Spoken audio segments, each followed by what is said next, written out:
ഇതൊരു ഭാഗ്യമാണ് കേട്ടോ. ഈ അസൂയ ഒരു ഭാഗ്യമാണ്. എന്നറിയോ, മറ്റൊരാൾക്ക് അസൂയ തോന്നുന്ന വിധം ദൈവം നിന്നെ അങ്ങ് ഉയർത്തുന്നു. അതും വലിയ കാര്യമാണ്. കുറേ പേർക്ക് അസൂയ ഉണ്ടാവട്ടെ. നമ്മൾ രക്ഷപ്പെടുന്നത് കുറേ പേർക്ക് അസൂയ ഉണ്ടാവട്ടെ. അതുണ്ടാവട്ടെ.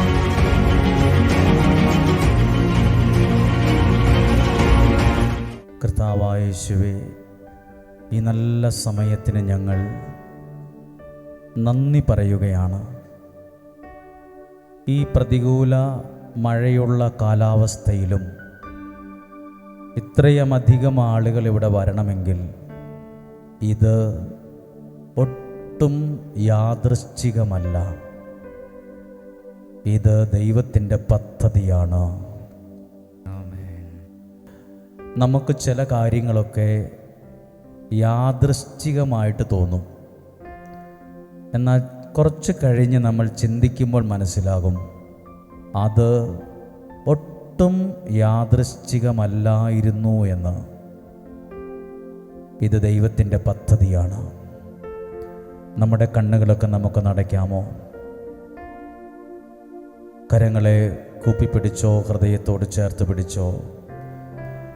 മനസ്സിൽ യേശുവിൻ്റെ മുഖം ഒന്ന് കാണാൻ കഴിയട്ടെ. മനസ്സിൽ യേശുവിൻ്റെ മുഖം കണ്ട്, ഒരുപക്ഷെ അൾത്താരയിലിരിക്കുന്ന കൈവിരിച്ചു പിടിച്ചിരിക്കുന്ന യേശുവിൻ്റെ മുഖമായിരിക്കും നിങ്ങൾ മനസ്സിൽ കണ്ടത്. മനസ്സിൽ കണ്ട്, ഒരു TV സ്ക്രീനിൽ എന്നപ്പോൾ കാണുന്നു എന്ന പോലെ മനസ്സിൽ കണ്ട് ആ യേശുവിനോട് നിങ്ങളൊന്ന് പറഞ്ഞേ, സ്നേഹിക്കുന്നുവെന്ന്. സ്നേഹിക്കുന്നേ, സ്നേഹിക്കുന്നേ, സ്നേഹിക്കുന്നേ യേശുവേ. മനസ്സിൽ ആ യേശുവിൻ്റെ രൂപം കണ്ട് നമ്മൾ ആ യേശുവിനോട് പറയുവാണ്, പാട്ടിലൂടെ പറയുവാണ്, കർത്താവേ, ഞാൻ നിന്നെ സ്നേഹിക്കുന്നു, ഞാൻ നിന്നെ സ്നേഹിക്കുന്നു, ഞാൻ നിന്നെ സ്നേഹിക്കുന്നു. ബൈബിൾ പറയുന്നു, ദൈവത്തെ സ്നേഹിക്കുന്നവർക്ക്, അവിടുത്തെ പദ്ധതി അനുസരിച്ച് വിളിക്കപ്പെട്ടവർക്ക് അവിടുന്ന് എല്ലാം നന്മയായിട്ട് മാറ്റും. ദൈവത്തെ സ്നേഹിക്കുന്നവർക്കാണ്. അങ്ങനെയെങ്കിൽ അതുകൊണ്ട് പറയുവാണ്, പ്രാർത്ഥനയോടെ, പറയാൻ വേണ്ടി പറയുവല്ല, സ്നേഹത്തോടെ പ്ലസ് പ്രാർത്ഥനയോടെ പ്ലസ് വിശ്വാസത്തോടെ പറയുവാണ്, ഞാൻ സ്നേഹിക്കുന്നു. സ്നേഹിക്കുന്നേ, സ്നേഹിക്കുന്നേ, സ്നേഹിക്കുന്നേ യേശുവേ. സ്നേഹിക്കുന്നേ, സ്നേഹിക്കുന്നേ, സ്നേഹിക്കുന്നേ യേശുവേ. ഒരിക്കൽ കൂടി പറയുമോ? സ്നേഹിക്കുന്നേ, സ്നേഹിക്കുന്നേ, സ്നേഹിക്കുന്നേ യേശുവേ. ഇനി നമ്മൾ കാണുന്നത്, നമ്മുടെ ഇടത്തും വലതും ഒക്കെ നിൽക്കുന്ന കുറച്ച് മനുഷ്യരുണ്ട്. അറിയുന്നവരായിരിക്കും, അറിയാത്തവരായിരിക്കും. അവരുടെ വിഷയം എന്നതാ, പ്രതിസന്ധി എന്താ എന്ന് നമുക്കറിയത്തില്ല. നമ്മളോട് അവർ പറഞ്ഞിട്ടുമില്ല. ഞാൻ ആദ്യമായിട്ട് കാണുന്ന ഒരാളായിരിക്കും എൻ്റെ അടുത്ത് വന്ന് നിൽക്കുന്നത്. ചിലപ്പോൾ എൻ്റെ പരിചയക്കാരായിരിക്കും. നമ്മൾ അവർക്ക് വേണ്ടി ഒന്ന് പ്രാർത്ഥിച്ചിട്ട് പറയുവാണ്, ഈ ജീവിതയാത്രയിൽ നിങ്ങൾ ഒറ്റയ്ക്കൊന്നും അല്ല കേട്ടോ, പ്രാർത്ഥനയിൽ ഞങ്ങൾ നിങ്ങളുടെ കൂടെ ഉണ്ട്. സാരമില്ല, ആരാന്നറിയത്തില്ല, അവരുടെ വിഷയമോ വിഷമമോ സങ്കടമോ എന്താണെന്നൊന്നും അറിയത്തില്ല. പക്ഷേ പറയുവാണ്, പ്രാർത്ഥനയിൽ സ്നേഹത്തോടെ പറയുക, നിങ്ങൾ ഈ ജീവിതയാത്രയിൽ ഒറ്റയ്ക്കല്ല കേട്ടോ, രക്ഷകൻ കൂടെയുണ്ട്. രക്ഷകൻ ദൈവം നിങ്ങളുടെ കൂടെയുണ്ട്. ഞങ്ങൾ പ്രാർത്ഥനയിൽ നിങ്ങളുടെ കൂടെയുണ്ട്. ഒരുപക്ഷെ എൻ്റെ അടുത്ത് നിൽക്കുന്ന ഒരാൾ പ്രാർത്ഥിക്കുന്നത് ഇനി എന്തു ചെയ്യും, ഇനി എങ്ങോട്ട് നീങ്ങും, ആരോട് ചോദിക്കും, ഇനി എൻ്റെ മുമ്പിൽ മരണമല്ലാതെ മറ്റൊരു വഴിയില്ലല്ലോ. നമ്മൾ ഇടത്തും വലത്തും നിൽക്കുന്നവർക്ക് വേണ്ടി പാടുന്ന ഇങ്ങനെയാണ്: പോകേണ്ട വഴി എന്നെ പഠിപ്പിക്കണമേ, എനിക്ക് മുന്നോട്ട് പോകാനുള്ള വഴികളെ തുറന്നു തരണമേ. കൂരിരുളായാലും താഴ്വരയായാലും എൻ കൂടെ ഇരിക്കുന്ന ഒരു ദൈവമുണ്ട്. നമ്മുടെ ഇടത്തും വലതും മുമ്പിലും പുറയിലും നിൽക്കുന്നവർക്ക് വേണ്ടി പ്രാർത്ഥിച്ചു പറയുവാണ്: പോകേണ്ട വഴി എന്നെ കാണിക്കണേ. പോകേണ്ട വഴി എന്നെ കാണിക്കണേ, പോകേണ്ട വഴി എന്നെ കാണിക്കണേ. പൂരിരുളായാലും താഴ്വരയായാലും എൻ കൂടെ ഇരിക്കുന്നോരേ, കൂരിരുളായാലും താഴ്വരയായാലും എൻ കൂടെ ഇരിക്കുന്നോരേ, പരിശുദ്ധനേ രാജാവേ അങ്ങേ വാഴ്ത്തിടും നീതാ, വീരനാം ദൈവമേ അങ്ങേ നാമിച്ചിടുന്നേ. ഇത് പാടുന്നത് ഒരു പ്രാർത്ഥനയായിട്ടാണ്. ഒരുപക്ഷെ നമ്മൾ അറിയത്തില്ല അവർ പ്രാർത്ഥിക്കുന്നത് അങ്ങനെയായിരിക്കും. ദൈവമേ, ഒരു വഴിയില്ലല്ലോ, പിള്ളേരുടെ കാര്യമൊക്കെ എങ്ങനെ നടത്തുമെന്ന് അറിയില്ലല്ലോ, വിവാഹം എങ്ങനെ നടത്തുമെന്ന് അറിയില്ലല്ലോ, ഒരു ജോലി ആയില്ലല്ലോ. അതുകൊണ്ട് തന്നെയാണ് അങ്ങനെ പ്രാർത്ഥിച്ചത്. പോകേണ്ട വഴി എന്നെ കാണിക്കണമേ, പോകേണ്ട വഴി എനിക്ക് കാണിച്ചു തരണമേ. അങ്ങനെ തന്നെ സങ്കീർത്തകൻ പ്രാർത്ഥിച്ചിട്ടുണ്ട്: കർത്താവേ, എനിക്ക് വഴി കാണിച്ചു തരണമേ. പോകേണ്ട വഴി ദൈവം നമുക്ക് കാണിച്ചു തരും. പോകേണ്ട വഴി എന്നെ കാണിക്കണേ. പറയുമോ? പോകേണ്ട വഴി എന്നെ കാണിക്കണേ, നിൻഗീതം പോലെന്നെ നടത്തണേ. എല്ലാവരും പറയുമോ? നിൻഗീതം പോലെന്നെ നടത്തണേ, പോകേണ്ട വഴി എന്നെ കാണിക്കണേ. കൂരിരുളായാലും താഴ്വരയായാലും എൻ കൂടെ ഇരിക്കുന്നോരേ, പറയുമോ? കൂരിരുളായാലും താഴ്വരയായാലും എൻ കൂടെ ഇരിക്കുന്നോരേ, പരിശുദ്ധനേ രാജാവേ അങ്ങേ വാഴ്ത്തിടും നീതാ, വീരനാം ദൈവമേ അങ്ങേ നാമിച്ചിടുന്നേ.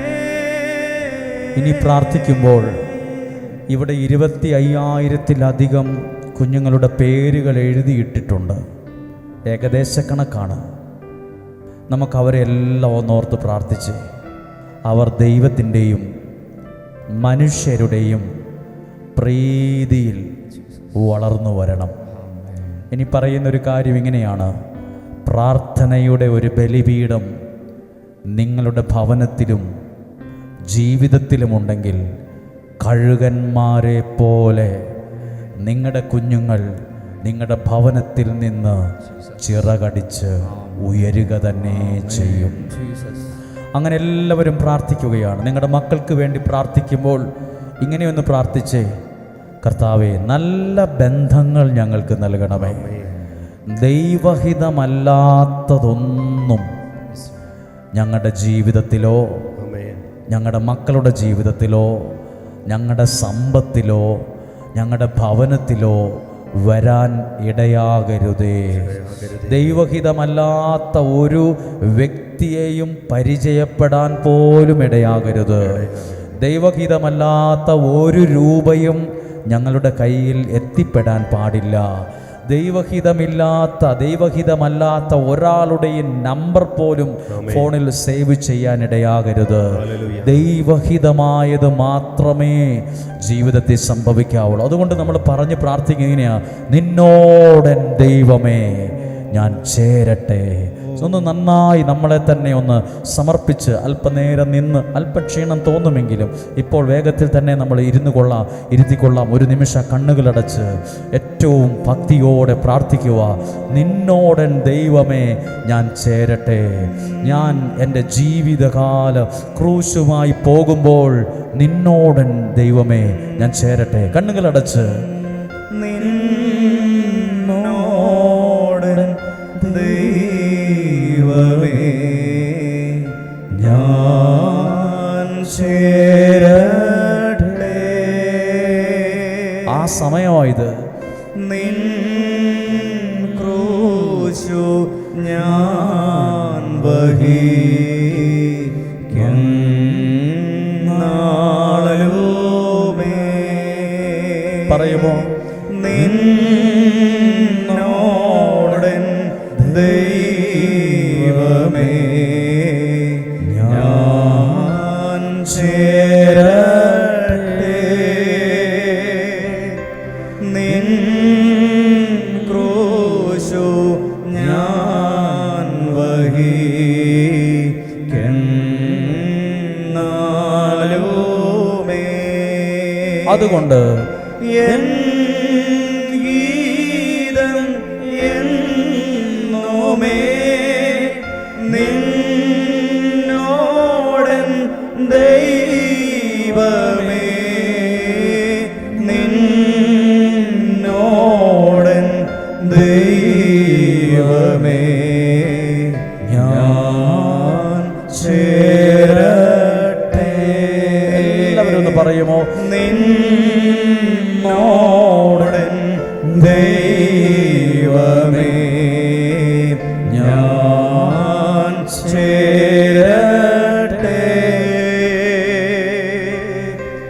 നിൻ ക്രൂശു ഞാൻ വഹിക്കും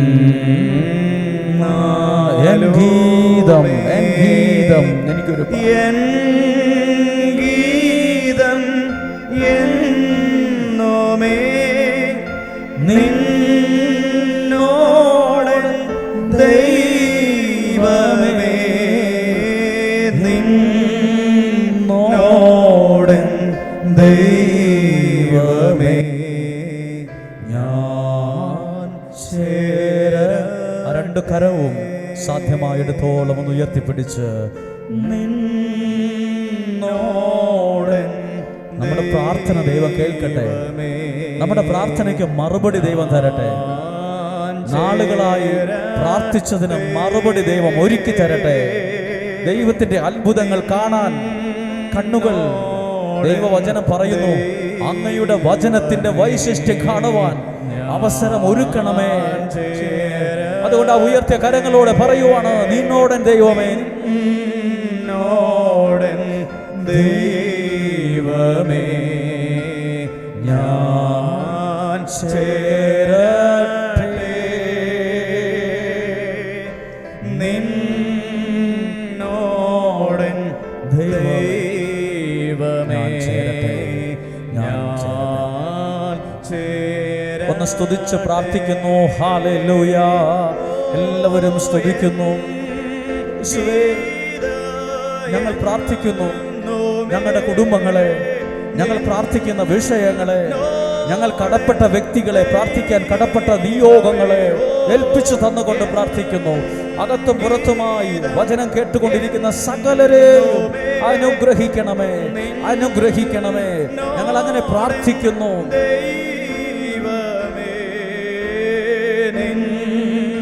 നിന്നോടൻ ദൈവമേ ഞാൻ ചേരട്ടെ. ആ കരങ്ങളെ ഹൃദയത്തോട് ചേർത്ത് കണ്ണുകളടച്ച് പ്രാർത്ഥിക്കുമ്പോൾ പാടിത് സംഭവിക്കട്ടെ. നിങ്ങളുടെ ദുഃഖം മറന്നു പോകാൻ ഇടവരട്ടെ. ഇവിടെ നിന്ന് പ്രാർത്ഥിച്ചു പോകുമ്പോൾ ചിരിക്കുന്ന ഒരു മുഖം നിങ്ങൾക്കുണ്ടാകട്ടെ. സന്തോഷമുള്ളൊരു മനസ്സ് നിങ്ങൾക്ക് ദൈവം തരട്ടെ. പലരും ഇങ്ങോട്ട് കയറി വന്നത് ചിരിക്കുന്നൊരു മുഖത്തോട് പോലുമല്ല. പോകുമ്പോൾ ചിരിക്കുന്ന ഒരു മുഖമുണ്ടാകട്ടെ, സന്തോഷമുള്ളൊരു മനസ്സുണ്ടാകട്ടെ. ഇവിടെ വച്ച് പല ദുഃഖങ്ങളും മറന്നു പോകാൻ ഇടവരട്ടെ. അതുകൊണ്ടാണ് പറഞ്ഞത്, നിന്നോടുടൻ ദൈവമേ ഞാൻ ചേരട്ടെ, നിന്നോടൻ ദൈവമേ ഞാൻ ചേരട്ടെ. ഈശോ മിശിഹായുടെ എല്ലാ വാഗ്ദാനങ്ങൾക്കും ഞങ്ങൾ യോഗ്യരാകുവാൻ പരിശുദ്ധ മാതാവേ ഞങ്ങൾക്ക് വേണ്ടി അപേക്ഷിക്കണമേ. ഇരിക്കാമോ?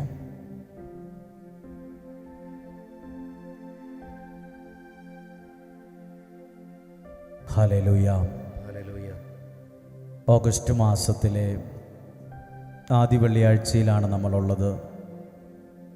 ഒത്തിരി സന്തോഷത്തോടും പ്രാർത്ഥനയോടും കൂടിയാണ് ഓരോ മനുഷ്യരും ഇവിടെ വന്നിട്ടുള്ളത്. രാവിലെ നല്ല മഴയായിരുന്നു. എന്നാൽ പോലും ഇത്രയധികം ആളുകൾ ഇവിടെ വരിക എന്നുള്ളത് തന്നെ യാദൃശ്ചികമല്ല, അത് ദൈവത്തിൻ്റെ പദ്ധതിയാണ്. ഹല്ലേലൂയ. ഇന്ന് നമ്മൾ പ്രാർത്ഥിക്കുന്നത് ദൈവവചനത്തോട് ചേർന്ന് നിന്ന് പ്രാർത്ഥിക്കുന്ന ഒരു അനുഗ്രഹമായിട്ട് മാറും.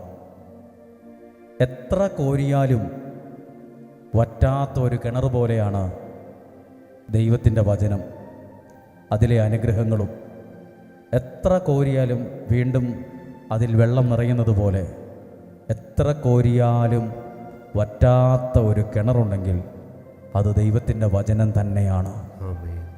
നമ്മളെത്ര പേര് പ്രാർത്ഥിച്ച് അതിൽ നിന്ന് അനുഗ്രഹമെടുത്താലും വീണ്ടും അടുത്ത ഒരാൾക്ക് കൊടുക്കാൻ മറ്റൊരനുഗ്രഹം ഉണ്ടാവും. നമ്മളിങ്ങനെ പ്രാർത്ഥിക്കാൻ പോകുമ്പോൾ പലരും നമ്മളെ കളിയാക്കും. അത് പ്രതീക്ഷിച്ചോണം. കളിയാക്കും, വിമർശിക്കും, ഒറ്റപ്പെടുത്തും. പലരും കൂട്ടത്തിൽ കൂട്ടിയേല നമ്മളെ. അവൻ വലിയ പ്രാർത്ഥനക്കാരനാ എന്നും പറഞ്ഞ് നമ്മളെ, നമ്മുടെ പ്രിയപ്പെട്ടവർ കൂട്ടത്തിൽ കൂട്ടിയേല. നമ്മളിങ്ങനെ മാറ്റും. ചില മാറ്റി നിർത്തലുകളും ഒറ്റപ്പെടലൊക്കെ ഉണ്ടാവുമായിരിക്കാം. ഭയങ്കര വിഷമം ഉണ്ടാവുമായിരിക്കാം. കളിയാക്കലും വിമർശനവും അയൽവാസി, ദേശക്കാർ, കടയിലിറങ്ങുമ്പോൾ അവർ ഒക്കെ പറയുമായിരിക്കാം. ഇതൊക്കെ ഉണ്ടെങ്കിലും ഇപ്പുറത്തൊരു കാര്യമുണ്ട്. ദൈവത്തിൽ ആശ്രയിക്കുകയും ഇങ്ങനെ പ്രാർത്ഥിക്കാൻ പോവുകയും ചെയ്യുന്നൊരു വ്യക്തി, ആ വ്യക്തി ഒരിക്കലും വേറൊരാളാൽ പറ്റിക്കപ്പെടുകയില്ല. അത് സത്യമാണ്. നിഴല് പോലെ ദൈവം അവൻ്റെ കൂടെ നിൽക്കും. അവനെ നയിക്കുന്നൊരു ശക്തി അവനെ നയിച്ചുകൊണ്ടേയിരിക്കും. ഇപ്പുറത്ത് അതൊക്കെ അവിടെ ഉണ്ടാവും. കളിയാക്കും, വിമർശിക്കും, ഒറ്റപ്പെടുത്തും, അങ്ങനെ ഇങ്ങനെയൊക്കെ പറയും. പക്ഷെ ഇപ്പുറത്തെ വശം കാണാതെ പോകല്. ആർക്കും കിട്ടാത്ത ഒരു സഹായം നമുക്ക് ദൈവം തരും. ആർക്കും കിട്ടാത്ത. ഇപ്പോൾ ഇവിടെ ഇരിക്കുന്ന ഈ മേശയിൽ ഇരിക്കുന്നത് ഏകദേശം ഒരു എണ്ണലാണ്. ഏകദേശം എണ്ണിയത് 25,000-ത്തിലധികം പേപ്പറുണ്ട്. അതിനകത്ത് ഒരു പേപ്പറിനകത്ത് 3-4 ഫോട്ടോകളുണ്ട്. അങ്ങനെ നോക്കുവാണെങ്കിൽ 1,00,000-ത്തിലധികം കുഞ്ഞുങ്ങളുടെ പേരുകൾ ഇതിനകത്തുണ്ട്.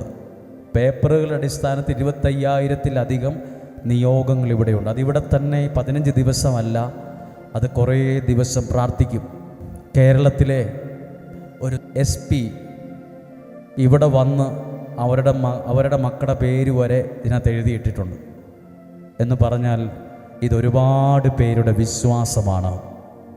എന്തിനാ ഇങ്ങനെ പ്രാർത്ഥിക്കുന്നതെന്ന് ചോദിച്ചാൽ നമുക്ക് പറയാനൊരു ഉത്തരവുണ്ടാകട്ടെ, അതൊരു വിശ്വാസമാണ്. മുമ്പേ പറഞ്ഞൊരു കാര്യമാണ്, നമ്മളിങ്ങനെയൊക്കെ പ്രാർത്ഥിച്ചാൽ നിങ്ങളുടെ കുടുംബത്തിൽ നിന്ന് കഴുകന്മാരെ പോലെ മക്കൾ ഉയർന്നു വരും. നിങ്ങളുടെ മക്കൾ, ബൈബിളിൽ അങ്ങനെ ഒരു വാക്കുണ്ട്, അവർ കഴുകന്മാരെ പോലെ ചിറകടിച്ച് ഉയരും. അങ്ങനെ ചുമ്മാതൊന്നും നടക്കത്തില്ല. ഒരു കാര്യവും വെറുതെ കിട്ടില്ല. ഒരു കാര്യവും ചുമ്മാതെ ഓട്ടോമാറ്റിക്കായിട്ട് നടക്കില്ല. ഇങ്ങനെയൊക്കെ ചിലർ നമ്മൾ ഒരുമിച്ച് പ്രാർത്ഥിക്കുമ്പോഴായിരിക്കും ജീവിതത്തിൽ പ്രതീക്ഷിക്കാത്ത ദൈവം നൽകുന്ന ഉയർച്ചയും ഭാഗ്യവും കയറി വരാൻ ഇടയാകുന്നത്.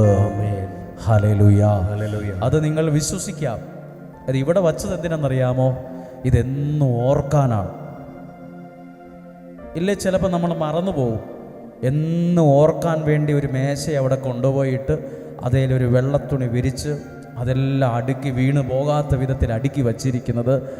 ആ കുഞ്ഞുങ്ങളൊന്നും ഇവിടെ ഇല്ലെങ്കിലും എന്നും അവർക്കൊരു ദൈവാനുഗ്രഹം കിട്ടാൻ ഇടയാകും. വിശ്വസിക്കുമോ? നിങ്ങളുടെ കുഞ്ഞുങ്ങൾ നിങ്ങളുടെ ഭവനത്തിൽ നിന്ന് കഴുകന്മാരെ പോലെ ഉയർന്നു വരാൻ ദൈവം തമ്പുരാൻ ഇടയാക്കും. ഹല്ലേലൂയ. അതുകൊണ്ട് അങ്ങനെ അത് പ്രാർത്ഥിച്ചപ്പോൾ ഞങ്ങൾ പറഞ്ഞു പാടിയത്, നിന്നോടൻ ദൈവമേ ഞാൻ ചേരട്ടെ. ദൈവത്തോട് ചേർന്ന്, നിങ്ങൾക്കിത് ഞാൻ പണ്ട് പല പ്രാവശ്യവും ഇത് പറഞ്ഞിട്ടുണ്ട്,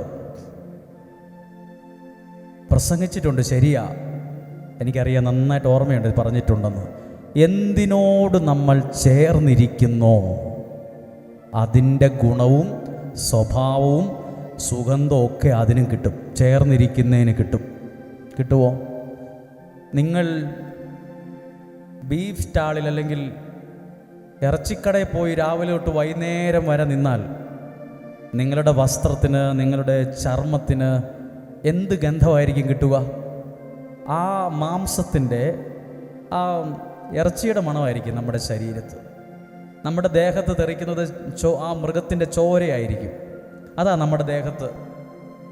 രാവിലെ 6 മണി മുതൽ വൈകുന്നേരം 6 മണി വരെ ഒരു മീൻ മാർക്കറ്റിൽ പോയി ചുമ്മാ നിന്നേ, വൈകുന്നേരം വീട്ടിൽ ചെല്ലുമ്പം നമ്മുടെ വീട്ടുകാർ പറയും, ഭയങ്കര മീനിൻ്റെ മണമാണല്ലോ. നമ്മൾ അവിടെയാണ് രാവിലെ തൊട്ട് വൈകുന്നേരം വരെ നിന്നത്. രാവിലെ തൊട്ട് വൈകുന്നേരം വരെ ഏലവും ഗ്രാമ്പും ഒക്കെ ഒരു മേടിക്കുന്ന ഒരു മലഞ്ചരക്ക് കടയിൽ പോയി നോക്കിക്കേ.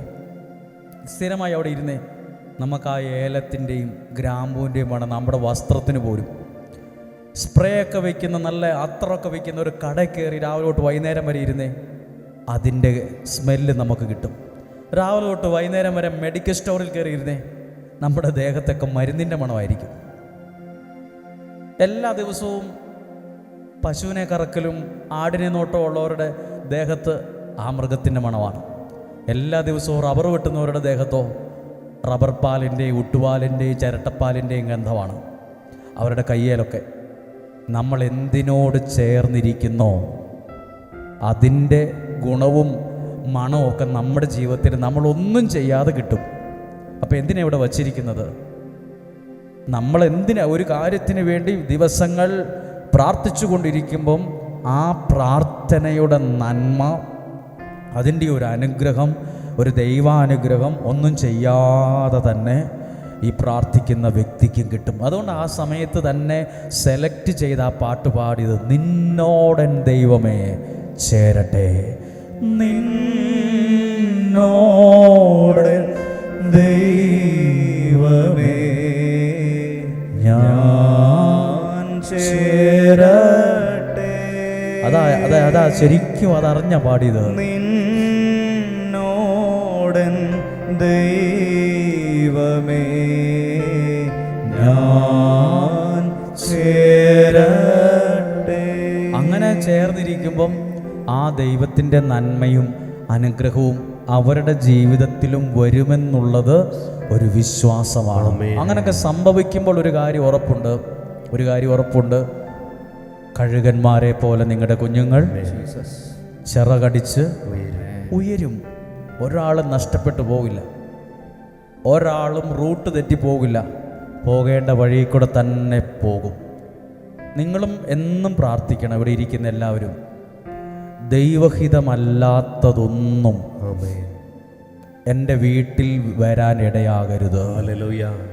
നമ്മളധികം ശ്രദ്ധിക്കില്ല. ദൈവഹിതമല്ലാത്തതൊന്നും ഞങ്ങളുടെ മക്കൾക്ക് ബന്ധങ്ങളായി വരല്ല്. ഒന്നും കൂടെ പറയാം, ദൈവഹിതമല്ലാത്തതൊന്നും ദൈവമേ ബന്ധമായും സ്വന്തമായും വരരുതേ. പിടികിട്ടിയോ? ദൈവഹിതമല്ലാത്തതൊന്നും ബന്ധമായും വരണ്ട, സ്വന്തമായും വരണ്ട, ഫ്രണ്ട്സായും വരണ്ട. ദൈവഹിതമായത് മാത്രമേ സ്വന്തമായും ബന്ധമായും സുഹൃത്തായും വരാവുള്ളേ. അതുകൊണ്ടാണ് മുമ്പേ പാടിയത്, പോകേണ്ട വഴി തിരുഹിതമെന്നെ നിൻഹിതം പോലെന്നെ നടത്തണമേ, പോകേണ്ട വഴി എനിക്ക് കാണിച്ചു തരണമേ. വേറെ ഒരു പൈസ ചെലവും ഇല്ല, ഒരു സ്തോത്രക്കാഴ്ച ഇടണ്ട, ഒരു ഡൊണേഷനും നിങ്ങൾ കൊടുക്കണ്ട. ചുമ്മാ ഇരിക്കുന്ന സ്ഥലത്തിരുന്ന് പ്രാർത്ഥിച്ചാൽ മതി. ദൈവഹിതമല്ലാത്തതൊന്നും ഞങ്ങളുടെ വീട്ടിലോ ഞങ്ങളുടെ സമ്പത്തിലോ ഞങ്ങളുടെ മക്കളിലോ ജീവിത പങ്കാളിയിലോ സ്വന്തമായും ബന്ധമായും വരരുത്. ഹല്ലേലൂയ. നമുക്ക് ദൈവഹിതമായ ബന്ധങ്ങൾ മതി, ദൈവഹിതമായ സ്വന്തം മതി, ദൈവഹിതമായ സുഹൃത്തുക്കൾ മതി. അല്ലാത്തതെല്ലാം പാരയാണ്. അല്ലാത്തതെല്ലാം കുറച്ച് കഴിയുമ്പോൾ തിരിഞ്ഞു കുത്തുന്ന തേള് പോലെയാകും. അങ്ങോട്ട് പോയേച്ച് അതിൻ്റെ വാല് കൊണ്ട് തിരിഞ്ഞു കുത്തും. ചിലതൊക്കെ തേളാണ്, അത് അങ്ങോട്ട് പോയേച്ച് അതിൻ്റെ വാല് കൊണ്ട് തിരിഞ്ഞു കൊത്തും.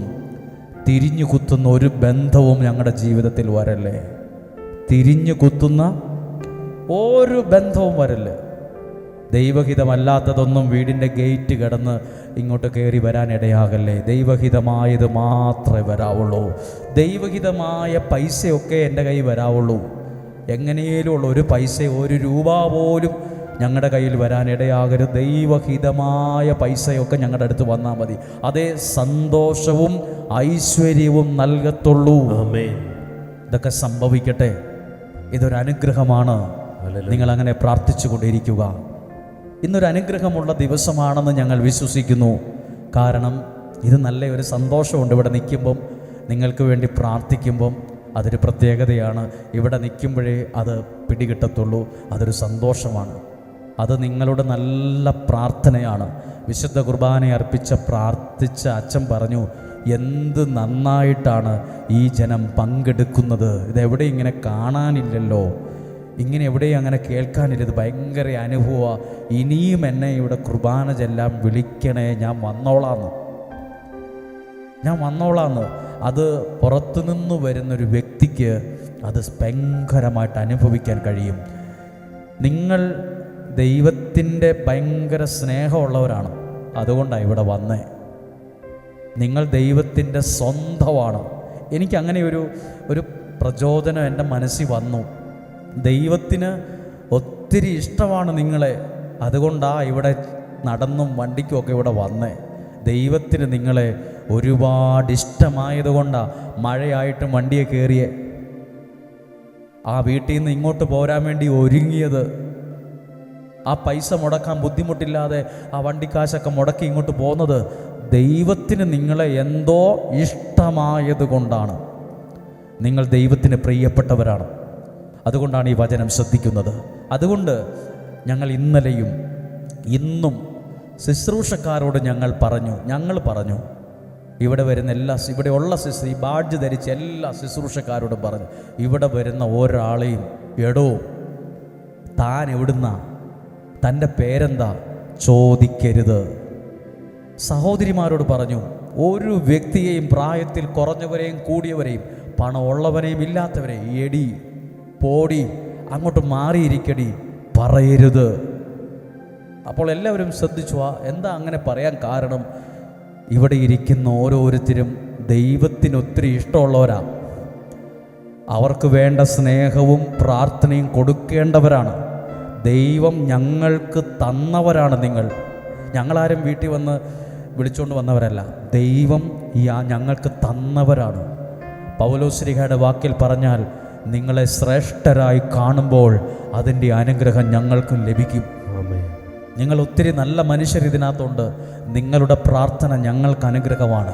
അതുകൊണ്ട് ഞങ്ങൾ ഇവിടെ വരുന്ന എല്ലാവരെയും, ഞാനല്ല എല്ലാവരും ശ്രേഷ്ഠരായും ബഹുമാനത്തോടെ കാണുള്ളൂ. കാരണം ദൈവത്തിനെന്തോ ഇഷ്ടമുള്ളവരാണ് ഇവിടെ ഇരിക്കുന്നവരൊക്കെ. ഒത്തിരി പേർ അവരുടെ കുഞ്ഞുങ്ങളെയും കൊണ്ട് വന്നിട്ടുണ്ട്. അത് അവരുടെ നല്ല മനസ്സാണ്. നിങ്ങളെ ഞങ്ങൾ ദൈവനാമത്തിൽ ബഹുമാനിച്ച് നിങ്ങൾക്ക് വേണ്ടി പ്രാർത്ഥിക്കുന്നു. കഴുകന്മാരെ പോലെ നിങ്ങളുടെ കുഞ്ഞുങ്ങൾ ചിറകടിച്ച് ഉയർന്നു വരും. ഈ വീട്ടിൽ നിന്ന്, ഈ സാഹചര്യത്തിൽ നിന്ന് ഉയർന്നു വരും. ഹല്ലേലൂയ. ദൈവവചനം വിശുദ്ധ മത്തായിയുടെ സുവിശേഷം 25-ാം അധ്യായം 15 മുതലുള്ള വാക്യത്തിൻ്റെ ഈ ഭാഗം നിങ്ങൾക്കറിയാം. പക്ഷെ ഒന്ന് പറയുവാണ്. 25 മുതൽ 25-ാം അധ്യായം 15 മുതലുള്ള വാക്യം ഒന്ന് വായിക്കുവാണ്, ഒന്ന് ശ്രദ്ധിക്കുവാണ്. അവൻ ഓരോരുത്തൻ്റെയും കഴിവനുസരിച്ച് ഒരുവൻ 5 താലന്തും മറ്റൊരുവന് 2 വേറൊരുവന് 1 കൊടുത്ത ശേഷം യാത്ര പുറപ്പെട്ടു. ഇതൊരു താലന്തിൻ്റെ ഉപമയാണ്. ഇതിനപ്പുറത്ത്, ഇത് ഡെയിലി ബ്ലെസ്സിങ്ങിൽ ഒരു പ്രാവശ്യം ഞാൻ പറഞ്ഞു, ഇതിനപ്പുറത്ത് 29-ാമത്തെ വാക്യത്തിൽ നമുക്ക് പിടികിട്ടാത്തൊരു വാക്യമുണ്ട്. ഉള്ളവന് നൽകപ്പെടും, അവന് സമൃദ്ധി ഉണ്ടാവുകയും ചെയ്യും. ഉള്ളവന് ആ വാക്യം വായിച്ച ഉള്ളവന് നൽകപ്പെടും. 29-ാമത്തെ വാക്യം, ഉള്ളവന് നൽകപ്പെടും, അവന് സമൃദ്ധി ഉണ്ടാകും. അവന് ദൈവം വീണ്ടും കൊടുത്ത് അവനെ സമൃദ്ധമായിട്ട് അനുഗ്രഹിക്കും. അപ്പൊ അപ്പുറത്തോ ഇല്ലാത്തവനിൽ നിന്ന് ഉള്ളതുപോലും എടുക്കപ്പെടും. അതെന്ത് ന്യായമാണ്? ഇതെന്തൊരു വചനമാണ്? അത് മനസ്സിലാകാൻ വേണ്ടി പറയുക. എൻ്റെ കയ്യിൽ ആകെ 100 രൂപയേ ഉള്ളൂ. ഈ വാക്യം വായിക്കുമ്പോൾ നമുക്ക് തോന്നുന്നതാ, അപ്പുറത്ത് അവിടെ ഇരിക്കുന്ന പുള്ളിക്ക് 2 കോടി രൂപയുണ്ട് ബാങ്കിൽ. ഇത് വായിക്കുമ്പോൾ നമുക്ക് മനസ്സിലാകുന്നത് പറയുക. പെട്ടെന്ന് എൻ്റെ കയ്യിലിരിക്കുന്ന 100 രൂപ കോടിക്കണക്കിന് ആസ്തിയുള്ളവൻ്റെ കയ്യിലോട്ട് ഞാൻ കൊടുക്കുന്ന ഇത് വായിക്കുമ്പോൾ മാത്രം പെട്ടെന്ന് തോന്നുന്നത്, ഉള്ളവന് വീണ്ടും ഇഷ്ടം പോലെ ഉണ്ടാവും, ഇല്ലാത്തവനിൽ നിന്ന് അവനുള്ള 100 രൂപയും കൂടെ എടുത്ത് കുറേ കൂടെ സമൃദ്ധിയുള്ളവന് കൊടുക്കും. അതെന്താ? അങ്ങനെയല്ല അതിൻ്റെ അർത്ഥം. എന്തുള്ളവനാ? ഇതെവിടെയാണ് പറഞ്ഞിരിക്കുന്നത്? ഒരാൾക്ക് 5 താലന്ത്, ഒരാൾക്ക് 2 താലന്ത്, ഒരാൾക്ക് 1 താലന്ത് കൊടുത്തു. ഇതിനകത്താണ് ഇത് പറയുന്നത്. 5 താലന്ത് കിട്ടിയവൻ പറഞ്ഞില്ല പുള്ളിക്കൊരു 50 തന്നുകൂടായിരുന്നു? ഈ 5 കൊണ്ട് എന്നെ ആകാനാ? ഈ പുള്ളിക്ക് ഒരു 50 തന്നുകൂടായിരുന്നോ എന്ന് പറഞ്ഞില്ല. 5 കിട്ടിയവൻ അധ്വാനിച്ച് ബിസിനസ് നടത്തി വ്യാപാരം ചെയ്ത് 5 കൂടെ സമ്പാദിച്ചു. ഇപ്പം 10 യജമാനം വന്നപ്പം ഈ 10 കിട്ടി, 10 സമ്പാദിച്ച് 10 ഇവൻ എങ്ങോട്ടോ പോയിന്നല്ല, യജമാനൻ്റെ അടുത്ത് നന്ദി നിറഞ്ഞ ഹൃദയത്തോടെ നന്ദി പറഞ്ഞോണ്ട് യജമാനൻ്റെ അടുത്ത് വന്ന് പറയുക, യജമാനനെ, അങ്ങ് എനിക്ക് 5 ഇന്നാൾ തന്നത്. ഞാനൊരു ബിസിനസ് തുടങ്ങി 5 ഞാൻ 5 കൂടെ സമ്പാദിച്ച് ഇപ്പം അത് 10 ഉടനെ യജമാനൻ പറയുക, നല്ലവനും വിശ്വസ്തനുമായവനെ, അല്പകാര്യങ്ങളിൽ വിശ്വസ്തനായിരുന്നതിനാൽ നിന്നെ വലിയ കാര്യങ്ങൾ ഞാൻ ഭരമേൽപ്പിക്കും. 2 താലന്ത് കിട്ടിയവൻ പറഞ്ഞില്ല, പുള്ളിക്ക് എന്നെ 5 കൊടുത്തത് എനിക്ക് എന്നെ 2 കൊടുത്തത് 2ാം തരക്കാരനാണോ? പുള്ളി ഒരു പരാതിയും പറഞ്ഞില്ല. 2 അത് മതി. പുള്ളിയും പോയി ബിസിനസ് നടത്തി 2 കൂടെ സമ്പാദിച്ചു. യജമാനൻ വന്നപ്പോൾ പറഞ്ഞു, യജമാനനെ, ഇന്നാൾ നമ്മൾ തമ്മിൽ കണ്ടപ്പോൾ 2 തന്നത്, ഒത്തിരി സന്തോഷമുണ്ട്. ഞാൻ അധ്വാനിച്ച് 2 കൂടെ സമ്പാദിച്ച് ഇപ്പോൾ എനിക്ക് 4 അവനെയും വിളിച്ചു, നല്ലവനും വിശ്വസ്തനുമായ. 1 താലന്ത് കിട്ടിയവനോ പുള്ളി പോയി ഒരു കുഴി ഉണ്ടാക്കിയിട്ട് അതിനകത്ത് കുടിച്ചിട്ട് മണ്ണിട്ട് മൂടി. എന്നിട്ട് യജമാനൻ വന്നപ്പോൾ പുള്ളി കുറേ ഡയലോഗ്, കുറേ വർത്താനം. നീ അങ്ങനാണ്, നീ ഇങ്ങനെയാണ്, വാരാത്തത് വിതറുന്നതാണ്, കൊയ്യാത്തത് കൊയ്യുന്നവനാണ്, ഞാൻ അതുകൊണ്ട് കുഴിച്ചിട്ടു എന്ന് പറഞ്ഞു. അവനെ ദൈവം അനുഗ്രഹിച്ചില്ല. അവൻ്റെ കയ്യിൽ നിന്ന് ഉള്ളതുകൂടെ വേറൊരാളുടെ അടുത്തേക്ക് പോയി.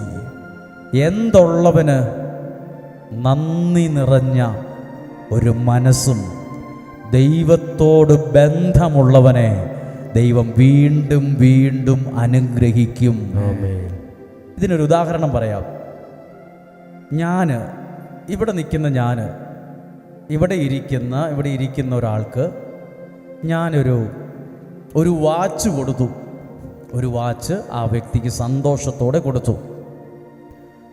പുള്ളി അങ്ങോട്ട് പോയി പല ശുശ്രൂഷക്കാരോടും പുള്ളിയുടെ വീട്ടിൽ ചെന്ന് പറഞ്ഞു. വീട്ടിൽ ആരൊക്കെ വന്നപ്പോൾ പറഞ്ഞ്, ഇത് വട്ടത്തുവലയിൽ പോയപ്പം അവിടുത്തെ അച്ഛൻ എനിക്ക് തന്ന വാച്ചാ, ഇതെനിക്ക് ഭയങ്കര ഇഷ്ടമായി, ഇത് നല്ല വാച്ചാ. വേറെ ആരൊക്കെയോ എന്നോട് പറഞ്ഞു. ആ വ്യക്തി പലരോടും പറയുന്നുണ്ട്, ഇങ്ങനെ അച്ഛൻ കൊടുത്ത വാച്ചിനെ കുറിച്ചൊക്കെ പറയുന്നുണ്ട്. ഇത് കേൾക്കുമ്പോൾ എനിക്ക് ഭയങ്കര സന്തോഷം തോന്നും. അല്ലേ, ആ വ്യക്തി കുറച്ച് ദിവസം കഴിഞ്ഞിട്ട് എൻ്റെ മുമ്പിൽ വന്ന് പറയുവാന്നിരിക്കട്ടെ, അതേ ഫാദർ, എനിക്ക് ആ വാച്ച് തന്നതിന് ഒത്തിരി നന്ദിയുണ്ട് കേട്ടോ, എൻ്റെ കൈക്കത് നന്നായിട്ട് ചേരുന്നുണ്ട്, ഒത്തിരി സന്തോഷമുണ്ട്, നല്ല വാച്ചാ കേട്ടോ. ഇത്രയും പറഞ്ഞു. നാളെ എനിക്ക് ഒരാൾ ഒരു ലാപ്ടോപ്പ് സമ്മാനിച്ചു എന്ന് നിങ്ങൾ വിചാരിക്കുക. ഒരു ലാപ്ടോപ്പ് അല്ലെങ്കിൽ ഒരു ടാബ് എനിക്ക് കിട്ടിയെന്ന് എനിക്ക് ഒരാൾ തന്ന്, അച്ഛൻ ഇരിക്കട്ടെ ഉപയോഗിച്ചോ. അപ്പോൾ എനിക്ക് തോന്നി ഇത് ആവശ്യമില്ല. എൻ്റെ മനസ്സിൽ ഇത് ആർക്കേലും ഒന്ന് കൊടുക്കണമെന്ന് വിചാരിച്ചാൽ ആദ്യം മനസ്സിൽ വരുന്നത് ആരുടെ മുഖമായിരിക്കും? ഇതാർക്ക് കൊടുക്കണമെന്ന് ഓർക്കും, പെട്ടെന്ന് ഓർക്കും ആ വാച്ച് കൊടുത്ത വ്യക്തിക്ക് തന്നെ കൊടുത്തേക്കാം. കാരണം പുള്ളി ഒരു വാച്ച് കിട്ടിയപ്പോൾ തന്നെ എത്ര പേരോടാ നന്ദി നിറഞ്ഞ ഹൃദയത്തോടെ പറഞ്ഞത്. എന്നോട് തന്നെ പറഞ്ഞു, നല്ല വാച്ചാ കേട്ടോ, ഒത്തിരി നന്ദിയുണ്ട് കേട്ടോ, സന്തോഷമുണ്ട്, ഒരിക്കലും മറക്കില്ല കേട്ടോ, വാച്ചൊക്കെ കെട്ടുമ്പോൾ നിങ്ങളെ ഞങ്ങളങ്ങ് ഓർക്കുന്നുണ്ട് കേട്ടോ എന്ന് പറയുന്നത്. നന്ദി നിറഞ്ഞ മനസ്സുള്ളവന് അടുത്തതുകൂടെ കൊടുക്കാൻ മനുഷ്യൻ എന്ന നിലയിൽ എനിക്ക് തോന്നുമെങ്കിൽ ദൈവത്തിൻ്റെ മനസ്സും അങ്ങനെയൊക്കെ തന്നെയാണ്. നിങ്ങളും ഒരു വീട് വയ്ക്കുമ്പോൾ, നിങ്ങളുടെ ഒരു കാര്യം നല്ലത് നടക്കുമ്പോൾ നിങ്ങളും പറയണം, ദൈവമാണ് എനിക്കിത് തന്നത്. ഈ വീട് എങ്ങനെയാ വെച്ചത്? പിള്ളേർ കാനഡയിൽ നിന്ന് പൈസ അയച്ചു തന്നോ? അതൊക്കെ ശരിയാ, എന്നാലും ദൈവമാണ് ഞങ്ങൾക്കിത് തന്നത് കേട്ടോ.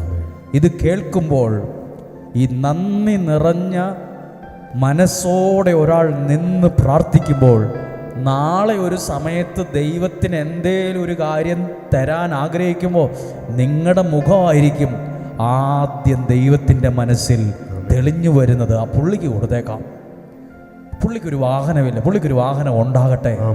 പുള്ളി പണ്ട് ചെറിയ വണ്ടിയാൽ എന്ത് നന്ദി നിറഞ്ഞ ഹൃദയം, അതാ ഉള്ളവന് ചെറിയ കാര്യമാകും.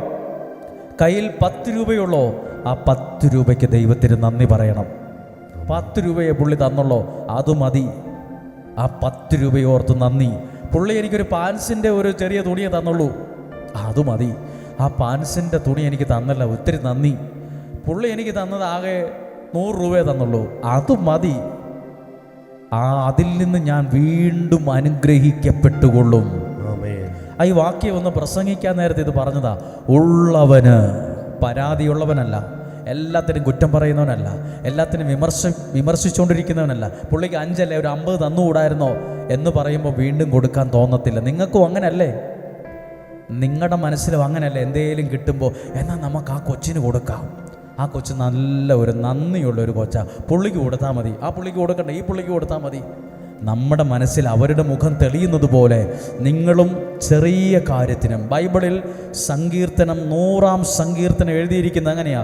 100-ാം സങ്കീർത്തനം 4-ാമത്തെ വാക്യം,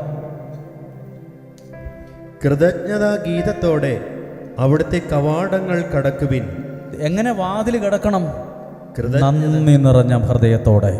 എനിക്കിങ്ങനെ ഒരു ആരോഗ്യം തന്നതിന്, എനിക്ക് ഈ സൗന്ദര്യം തന്നതിന്, ഈ കുഞ്ഞു ശുശ്രൂഷ എനിക്ക് തന്നതിന് നമ്മൾ ദൈവത്തോട് നന്ദി പറഞ്ഞാൽ വീണ്ടും ദൈവം നമ്മളെ അനുഗ്രഹിച്ചുകൊള്ളും. ഹല്ലേലൂയ. നന്ദി നിറഞ്ഞ ഹൃദയത്തോടെ എവിടെ ചെന്നാൽ എപ്പോഴും പരാതി പറയല്ലേ. നമ്മൾ പറയില്ലേ, പുള്ളിക്ക് എത്ര കൊടുത്തിട്ടും കാര്യമില്ല, പുള്ളിക്കൊരു നന്ദിയില്ല, എന്നാ കൊടുത്താലും പുള്ളി വീണ്ടും പരാതി പറഞ്ഞുകൊണ്ടിരിക്കുക. അങ്ങനെയുള്ളവർക്ക് ഒന്നും കൊടുക്കാൻ മനുഷ്യനായ നമുക്ക് പോലും തോന്നില്ല. നന്ദിയുള്ളവനെ, അങ്ങനെയുള്ളവരെ കുറിച്ച് പറയുക, ഉള്ളവന് നൽകപ്പെടും, അവന് സമൃദ്ധി ഉണ്ടാവുകയും ചെയ്യും. ആ സമൃദ്ധി നമുക്കെല്ലാം അനുഭവിക്കാൻ കഴിയട്ടെ. നിങ്ങൾക്കൊരു ചെറിയ വീടേലും ഉണ്ടോ? നന്ദി പറയണം. എനിക്കിത് അറിയത്തില്ലായിരുന്നു കേട്ടോ. എനിക്കറിയില്ലായിരുന്നു ചെറിയ വീടുണ്ടെങ്കിൽ നന്ദി പറയണമെന്നൊന്നും അറിയത്തില്ല. അല്ലെങ്കിൽ വലിയ സംഭവമൊക്കെ വന്നാലേ നന്ദി ഒരു പ്രാവശ്യമൊക്കെ പറഞ്ഞാൽ മതി എന്ന് ഓർത്തെ. ഒരു പ്രാവശ്യം വർഷങ്ങൾക്ക് മുമ്പ് ഒരു ബസ്സിൽ യാത്ര പുറപ്പെടുമ്പോൾ ഇവിടുന്ന് വൈകുന്നേരം കയറി ആ സ്ഥലത്ത് വെളുപ്പോടെ നേരം വെളുക്കുന്ന സമയത്തെത്തുമ്പോൾ നമ്മുടെ കേരള സംസ്ഥാനത്തിൻ്റെ ഒരു പദ്ധതിയുടെ കുടിവെള്ളത്തിൻ്റെ പദ്ധതിക്ക് വേണ്ടി വലിയ പൈപ്പ് കൊണ്ടുപോയി ഒരു ഗ്രൗണ്ടിൽ ഇങ്ങനെ ഇട്ടിരിക്കുക. ആ ഗ്രൗണ്ട് മുഴുവൻ വലിയ ട്രക്കിന് കൊണ്ടുവന്ന വലിയ പൈപ്പ്, ഒരാൾക്ക് നിൽക്കാൻ പറ്റുന്ന വലിയ കുടിവെള്ള, ജപ്പാൻ കുടിവെള്ള പദ്ധതിയുടെ കണ്ട് പട്ടണത്തിൽ ഇറക്കിയിട്ടിരിക്കുക. അതിനകത്ത് കുറേ മനുഷ്യരുടെ തുണി അലക്കിയിട്ടിട്ടുണ്ട്. ഈ പൈപ്പിൻ്റെ അടുത്ത് എന്തിനാ ഈ തുണി അലക്കി ചിന്തിക്കുമ്പോൾ, ഈ പൈപ്പ് ചിലരുടെ വീടായിട്ട് ഉപയോഗിക്കുക താൽക്കാലികമായിട്ട്. ചില മനുഷ്യർ കുടിവെള്ള പദ്ധതിക്കായി ഗവൺമെൻറ് ഇറക്കിയിട്ടിരിക്കുന്ന ജോലിക്ക് വന്നിരിക്കുന്ന ആളുകൾ കൈക്കുഞ്ഞിനെയും കൊണ്ടും ഈ പൈപ്പിനകത്ത് താമസിക്കുന്നത്. അവരുടെ വാതിൽ എന്നാണെന്നറിയാമോ? ഒരു സാരി മുറിച്ച് ഒരു നൂല് കെട്ടി ചുമ്മാ തൂക്കിയിട്ടിരിക്കുന്ന വാതിൽ. അപ്പോഴാണ് നമ്മൾ ഓർക്കുന്നത്, ഒരു മുറി ആയാലും വാടകയ്ക്കാണേലും ഒരു ചെറിയ വീട് നമുക്കുണ്ടല്ലോ, അതിനെ ഓർത്ത് ദൈവത്തിന് നന്ദി പറയണം. വാടകയ്ക്കായാലും മഴ നനയാതെ കിടക്കാൻ ഒരു ചെറിയ വീടേലും ഉണ്ടല്ലോ, അങ്ങനെ ഒരു വീട് തന്നതിന് ദൈവമേ നിനക്ക് നന്ദി പറയണം. നമ്മൾ ചിന്തിക്കും നമുക്ക് രണ്ട് കാലുള്ളപ്പോൾ നമുക്ക് രണ്ട് കാലിൻ്റെ വില അറിയത്തില്ല. ഒരു പ്രാവശ്യം KSRTC ബസ്സിൽ പോകുമ്പോൾ കണ്ടക്ടർ ഡ്രൈവറോട് ചേർന്ന് നിൽക്കുന്ന ഭാഗത്താണുള്ളത്. കാലുള്ളവരൊക്കെ വേഗം ചാടിക്കയറി. അതിലൊരാൾക്ക് ഒരു കാല് മുറിച്ച് കളഞ്ഞ ആളാണ്. അദ്ദേഹത്തിന് കയറാൻ അദ്ദേഹത്തിൻ്റെ കക്ഷത്തിൽ പ്രത്യേകതരം സ്റ്റിക്കുണ്ട്. അങ്ങനെയുള്ളവർക്ക് ബസ്സിൽ കയറാൻ വലിയ പാടാണ്. കണ്ടക്ടർ നോക്കുമ്പോൾ ആരെയും കാണുന്നില്ല. പോകാമെന്ന് വിചാരിച്ച് ഡ്രൈവറോട് പൊക്കോളാൻ പറയുമ്പോൾ പുറകിലിരുന്ന ആളുകൾ ഒച്ച വെച്ച് വണ്ടി എടുക്കരുത്. അപ്പോഴാണ് ശ്രദ്ധിച്ചത്, കാലില്ലാത്ത ഒരാൾ ഈ ബസ്സിൽ കയറാൻ വേണ്ടി ബെടാപ്പാട് പെടുവാണ്. അപ്പോൾ നമ്മൾ ഓർക്കും, ഒരു കാലില്ലാതാകുമ്പോഴാണ് രണ്ട് കാലിൻ്റെയും വില അറിയുന്നത്. ദൈവമേ, എനിക്ക് രണ്ട് കാലിങ്ങനെ ചാടിക്കേറി പോകാനൊക്കെ തന്നതിന് ദൈവമേ നിനക്ക് നന്ദി. ദൈവമേ നിനക്ക് നന്ദി. ഈ ആരോഗ്യത്തെ ഓർത്തൊക്കെ എല്ലാ ദിവസവും നന്ദി പറയണം. നല്ല സൗന്ദര്യമുള്ളൊരു വ്യക്തി കുറച്ചു നാൾക്ക് ശേഷം അദ്ദേഹത്തെ കണ്ടപ്പോൾ തലയിലൊന്നും മുടിയില്ല, കണ്ണിൻ്റെ ഈ ഭാഗമൊക്കെ ഭയങ്കര കറുത്തിരിക്കുന്നു. എവിടുന്ന് വരുവാന്ന് ചോദിച്ചപ്പോൾ, എന്നെ അറിയൂലേ, ഞാനിപ്പോൾ കീമോ ഒക്കെ ചെയ്തിട്ടിരിക്കുവാണ്. മൊത്തം മാറിപ്പോയി, ആളെ പിടികിട്ടാത്ത പോലെ മാറിപ്പോയി. മുടിയൊക്കെ പോയി, ഈ പിരികരോമം പോലും പോയി. ഇപ്പോൾ ആരോഗ്യത്തെ ഓർത്ത് ദൈവമേ നിനക്ക് നന്ദി. ഈ കൈകളെ ഓർത്ത്, ആരോഗ്യത്തെ ഓർത്ത് ദൈവമേ ഞങ്ങൾ നന്ദി പറയുന്നു. നന്ദിയുള്ളവനെ ദൈവം സമൃദ്ധിയായിട്ട് അനുഗ്രഹിച്ചോളും. ഉള്ളവന് നൽകപ്പെടും, അവന് സമൃദ്ധി ഉണ്ടാവുകയും ചെയ്യും. പേഴ്സിനകത്തിരിക്കുന്ന 50 രൂപയ്ക്ക് ദൈവമേ നിനക്ക് നന്ദി. പേഴ്സിനകത്ത് 1000 രൂപ, ബാങ്കിൽ ഒരു 10,000 ഉണ്ട്. ദൈവമേ നിനക്ക് നന്ദി. എപ്പോഴും അത് പറയണം. നിങ്ങളൊരു നല്ല വീട് വെച്ച് വീടിൻ്റെ കയറിക്കൂടൽ നടത്തുമ്പോൾ നിങ്ങളോട് പലരും ചോദിക്കും, നല്ല വീടാ, കൊള്ളാം. നിങ്ങൾ പറയണം, ദൈവം തന്നതാണ്, ദൈവം അനുഗ്രഹിച്ച് തന്നതാണ്. നിങ്ങളുടെ മക്കളെക്കുറിച്ച് പറയുമ്പോൾ ദൈവം തന്നതാണ്. മക്കളൊക്കെ അങ്ങ് അയർലൻഡിലും സ്വിറ്റ്സർലൻഡിലും സ്വീഡനും ഒക്കെ എത്തിയില്ലേ, ദൈവം അനുഗ്രഹിച്ചതാണ്. അവിടെ ദൈവത്തിനെല്ലാം മഹത്വം കൊടുത്തോണ്ട് നന്ദി പറയണം. നന്ദി പറയുന്നവനെ ദൈവ സമൃദ്ധിയായിട്ട് അനുഗ്രഹിക്കും. ഹല്ലേലൂയ. അതാ സങ്കീർത്തനം പറഞ്ഞത്, കൃതജ്ഞതാഗീതത്തോടെ നന്ദി പറഞ്ഞോണ്ട് അവിടുത്തെ വാതിലുകൾ കടക്കുവിൻ, സ്തുതികൾ ആലപിച്ചുകൊണ്ട് അവിടുത്തെ അങ്കണത്തിൽ പ്രവേശിക്കുവിൻ, അവിടത്തേക്ക് നന്ദി പറയുവിൻ. നന്ദി പറയണം.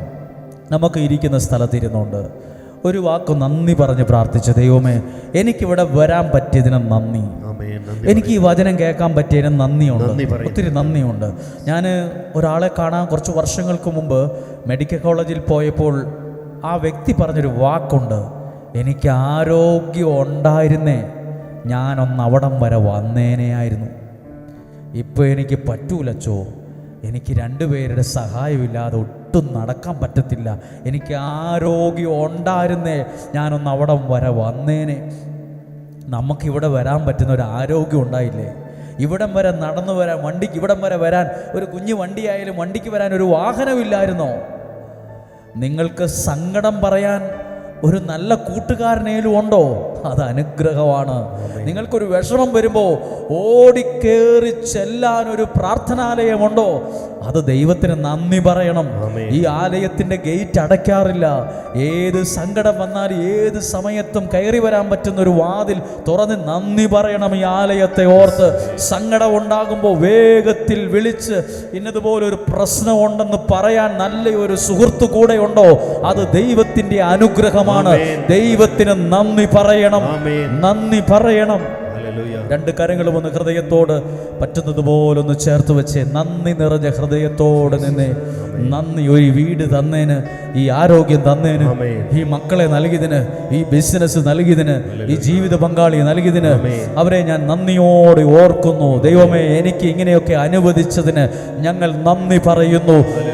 നിങ്ങളും ചിന്തിച്ച് നോക്കി, അങ്ങനെയല്ലേ? നിങ്ങൾ ഒരാൾക്കൊരു കാര്യം കൊടുത്തിട്ട് പുള്ളി നമ്മളെ നോക്കി ഒരു മൈൻഡും ചെയ്യുന്നില്ലെങ്കിൽ നമുക്ക് ആ വ്യക്തിക്ക് പിന്നീട് ഒന്നും കൊടുക്കാൻ തോന്നത്തില്ല. എന്നാൽ ആ വ്യക്തി നമ്മളാകെ ഒരു 10 രൂപയെ കൊടുത്തുള്ളൂ. 10 പ്രാവശ്യം നന്ദി പറഞ്ഞാൽ നാളെ ഒരു 1000 രൂപ കൊടുക്കിട്ട് കയ്യിലുള്ളപ്പോൾ ആർക്കെങ്കിലും കൊടുത്താലോ എന്ന് ചിന്തിച്ച ആ നന്ദി പറഞ്ഞവൻ്റെ മുഖം മനസ്സിലാദ്യം തെളിഞ്ഞു വരും. മനസ്സിലാദ്യം അവന് കൊടുക്കാമെന്ന് തീരുമാനിക്കും. നന്ദിയുള്ളവന് വീണ്ടും വീണ്ടും കൊടുക്കുന്ന ഒരു മനസ്സാണ് നമ്മുടേത്. നന്ദിയുള്ളവനെ, നന്ദി നിറഞ്ഞ ഹൃദയത്തോടെ പ്രാർത്ഥിക്കുന്നവനെ ദൈവം സമൃദ്ധിയോടെ അനുഗ്രഹിക്കും, സമൃദ്ധിയോടെ അനുഗ്രഹിക്കും. അങ്ങനെങ്കിൽ ഇരുന്നു കൊണ്ട് തന്നെ ഒന്ന് കരങ്ങളെ അല്പം ഉയർത്തി പിടിച്ചൊന്ന് സ്തുതിച്ച് പ്രാർത്ഥിച്ച് ഹല്ലേലൂയ, നന്ദിയോടെ, നന്ദി നിറഞ്ഞ ഹൃദയത്തോടെ ഞങ്ങൾ സ്തുതിച്ച് പ്രാർത്ഥിക്കുന്നു, ഞങ്ങൾ സ്തുതിച്ച് പ്രാർത്ഥിക്കുന്നു. ഹല്ലേലൂയ. ദൈവമേ, ഞങ്ങൾ സ്തുതിക്കുന്നു, സ്തുതിക്കുന്നു, നന്ദി പറയുന്നു, നന്ദി പറയുന്നു. ഹല്ലേലൂയ. കരങ്ങൾ താഴ്ത്തി ഒന്ന് ചേർന്ന് പാടാം. നന്ദി നന്ദി എൻ ദൈവമേ, നന്ദി എന്നേശുപരാ. ഒരുമിച്ചൊന്ന് പാടി. നന്ദി നന്ദി എൻ ദൈവമേ, നന്ദി എന്നേശുപരാ. Hallelujah, hallelujah. യേശുവേ നന്ദി. യേശുവേ നന്ദി. ഇതുപോലെ തന്നെ നന്ദി പറയണം. ഒരു കാര്യം വളരെ പ്രധാനപ്പെട്ടത് എൻ്റെ മനസ്സിൽ ഒരാളുടെ അനുഭവത്തിൽ നിന്നുണ്ടായി. ഒരാൾ ഇസ്രായേലിൽ പോകാൻ വേണ്ടി ആഗ്രഹിച്ച് പ്രാർത്ഥിച്ചു. അവർക്കെല്ലാ കാര്യവും റെഡിയായി. പക്ഷേ അദ്ദേഹം പോകാൻ വേണ്ടി എല്ലാം ചെന്ന പാസ്പോർട്ട് വായിച്ച് ചെന്നപ്പം അവിടെ ഒരു ഇൻ്റർവ്യൂ നടത്തുന്ന ഒരാൾ, അയാളോട് ഭയങ്കര ദേഷ്യം. ആ പാസ്പോർട്ട് എടുത്തിട്ട് അങ്ങോട്ടങ്ങ് മാറ്റിയിട്ടു. എന്തോ ഒരു ദേഷ്യം പോലെ. അപ്പോൾ ഇവർ തകർന്നു പോയി. ഇതെന്താ ഈ വ്യക്തി? ഇയാളോട് പറയാൻ ഭാഷ പോലും അറിയില്ല, വേറെ നാട്ടുകാരനാണ്. തിരിച്ചു പോക്കണം പറയാണ്. 10-18 ലക്ഷം രൂപ, 20 ലക്ഷത്തെ രൂപ മുടക്കി കടമ്പകളെല്ലാം കടന്ന് അവിടെ ചെന്നപ്പം പാസ്പോർട്ട് നോക്കിയിട്ട് അയാളെന്തോ ഹാപ്പിയല്ല. ആ വ്യക്തി തിരിച്ചു പോരേണ്ടി വന്നു. അവിടം വരെ എത്തിയിട്ട് ഇപ്പോൾ സങ്കടത്തോടെ ഇവിടെ വന്ന് അന്ന് എനിക്കൊരു ബോധ്യം കിട്ടിയത് നിങ്ങളോട് പറയുവാണ്. ഇസ്രായേലിൽ പോകാൻ ആഗ്രഹിച്ചവരുണ്ട്, ജർമ്മനി പോകാൻ നോക്കുന്നവരുണ്ട്, പല രാജ്യങ്ങളിൽ, ദുബായ് പോലുള്ള രാജ്യങ്ങളിൽ പോകാൻ ആഗ്രഹിക്കുന്നവരൊക്കെ ഉണ്ട്.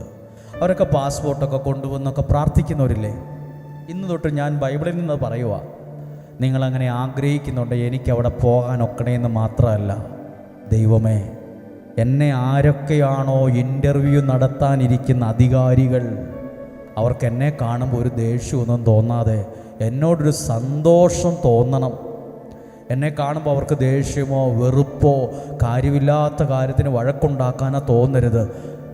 ഞാൻ പോകുമ്പോൾ അവർക്ക് ആ ഇൻ്റർവ്യൂ നടത്താനിരിക്കുന്ന ആൾക്കാർക്കും ദൈവമേ നല്ല മനസ്സും സന്തോഷമുള്ളൊരു മനസ്സും, എന്നെ കാണുമ്പോൾ എൻ്റെ പാസ്പോർട്ടൊന്നും അങ്ങോട്ട് മാറ്റിയിടാതെ താൻ തിരിച്ചു പൊക്കോ എന്നും പറഞ്ഞ് ബ്ലാക്ക് ലിസ്റ്റിൽ എന്നെ പെടുത്താനൊന്നും ഇടയാകല്ല്.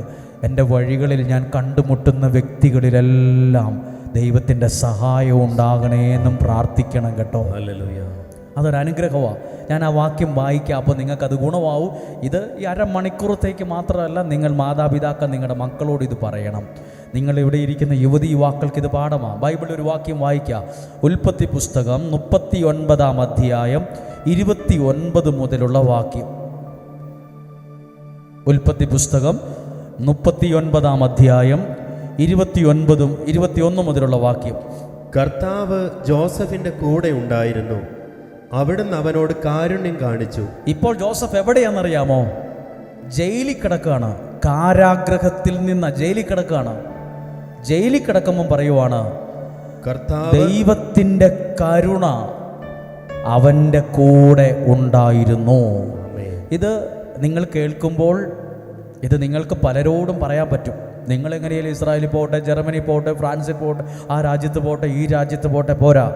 നമ്മളെ ഇൻ്റർവ്യൂ നടത്തുന്ന ഒത്തിരി അധികാരികളുണ്ട്. അവർക്ക് നല്ല മൂഡല്ല.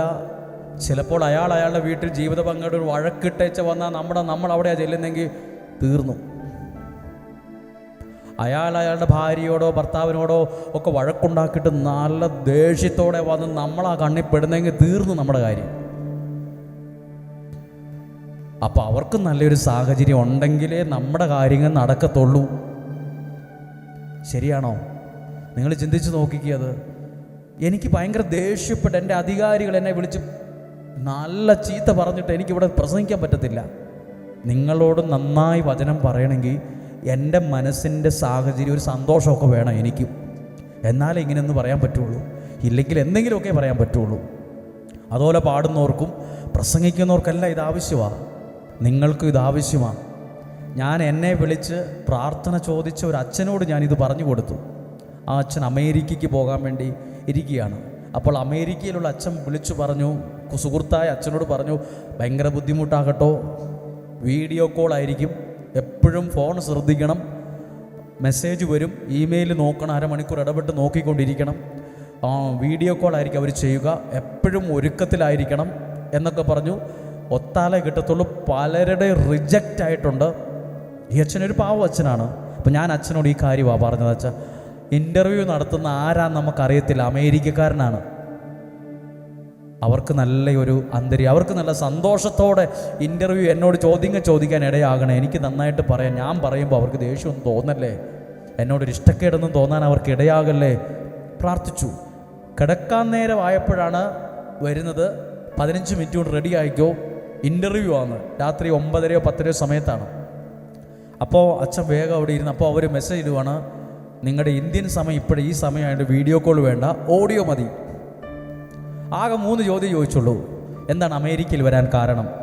അമേരിക്ക നിങ്ങൾക്ക് ഇഷ്ടമാണോ?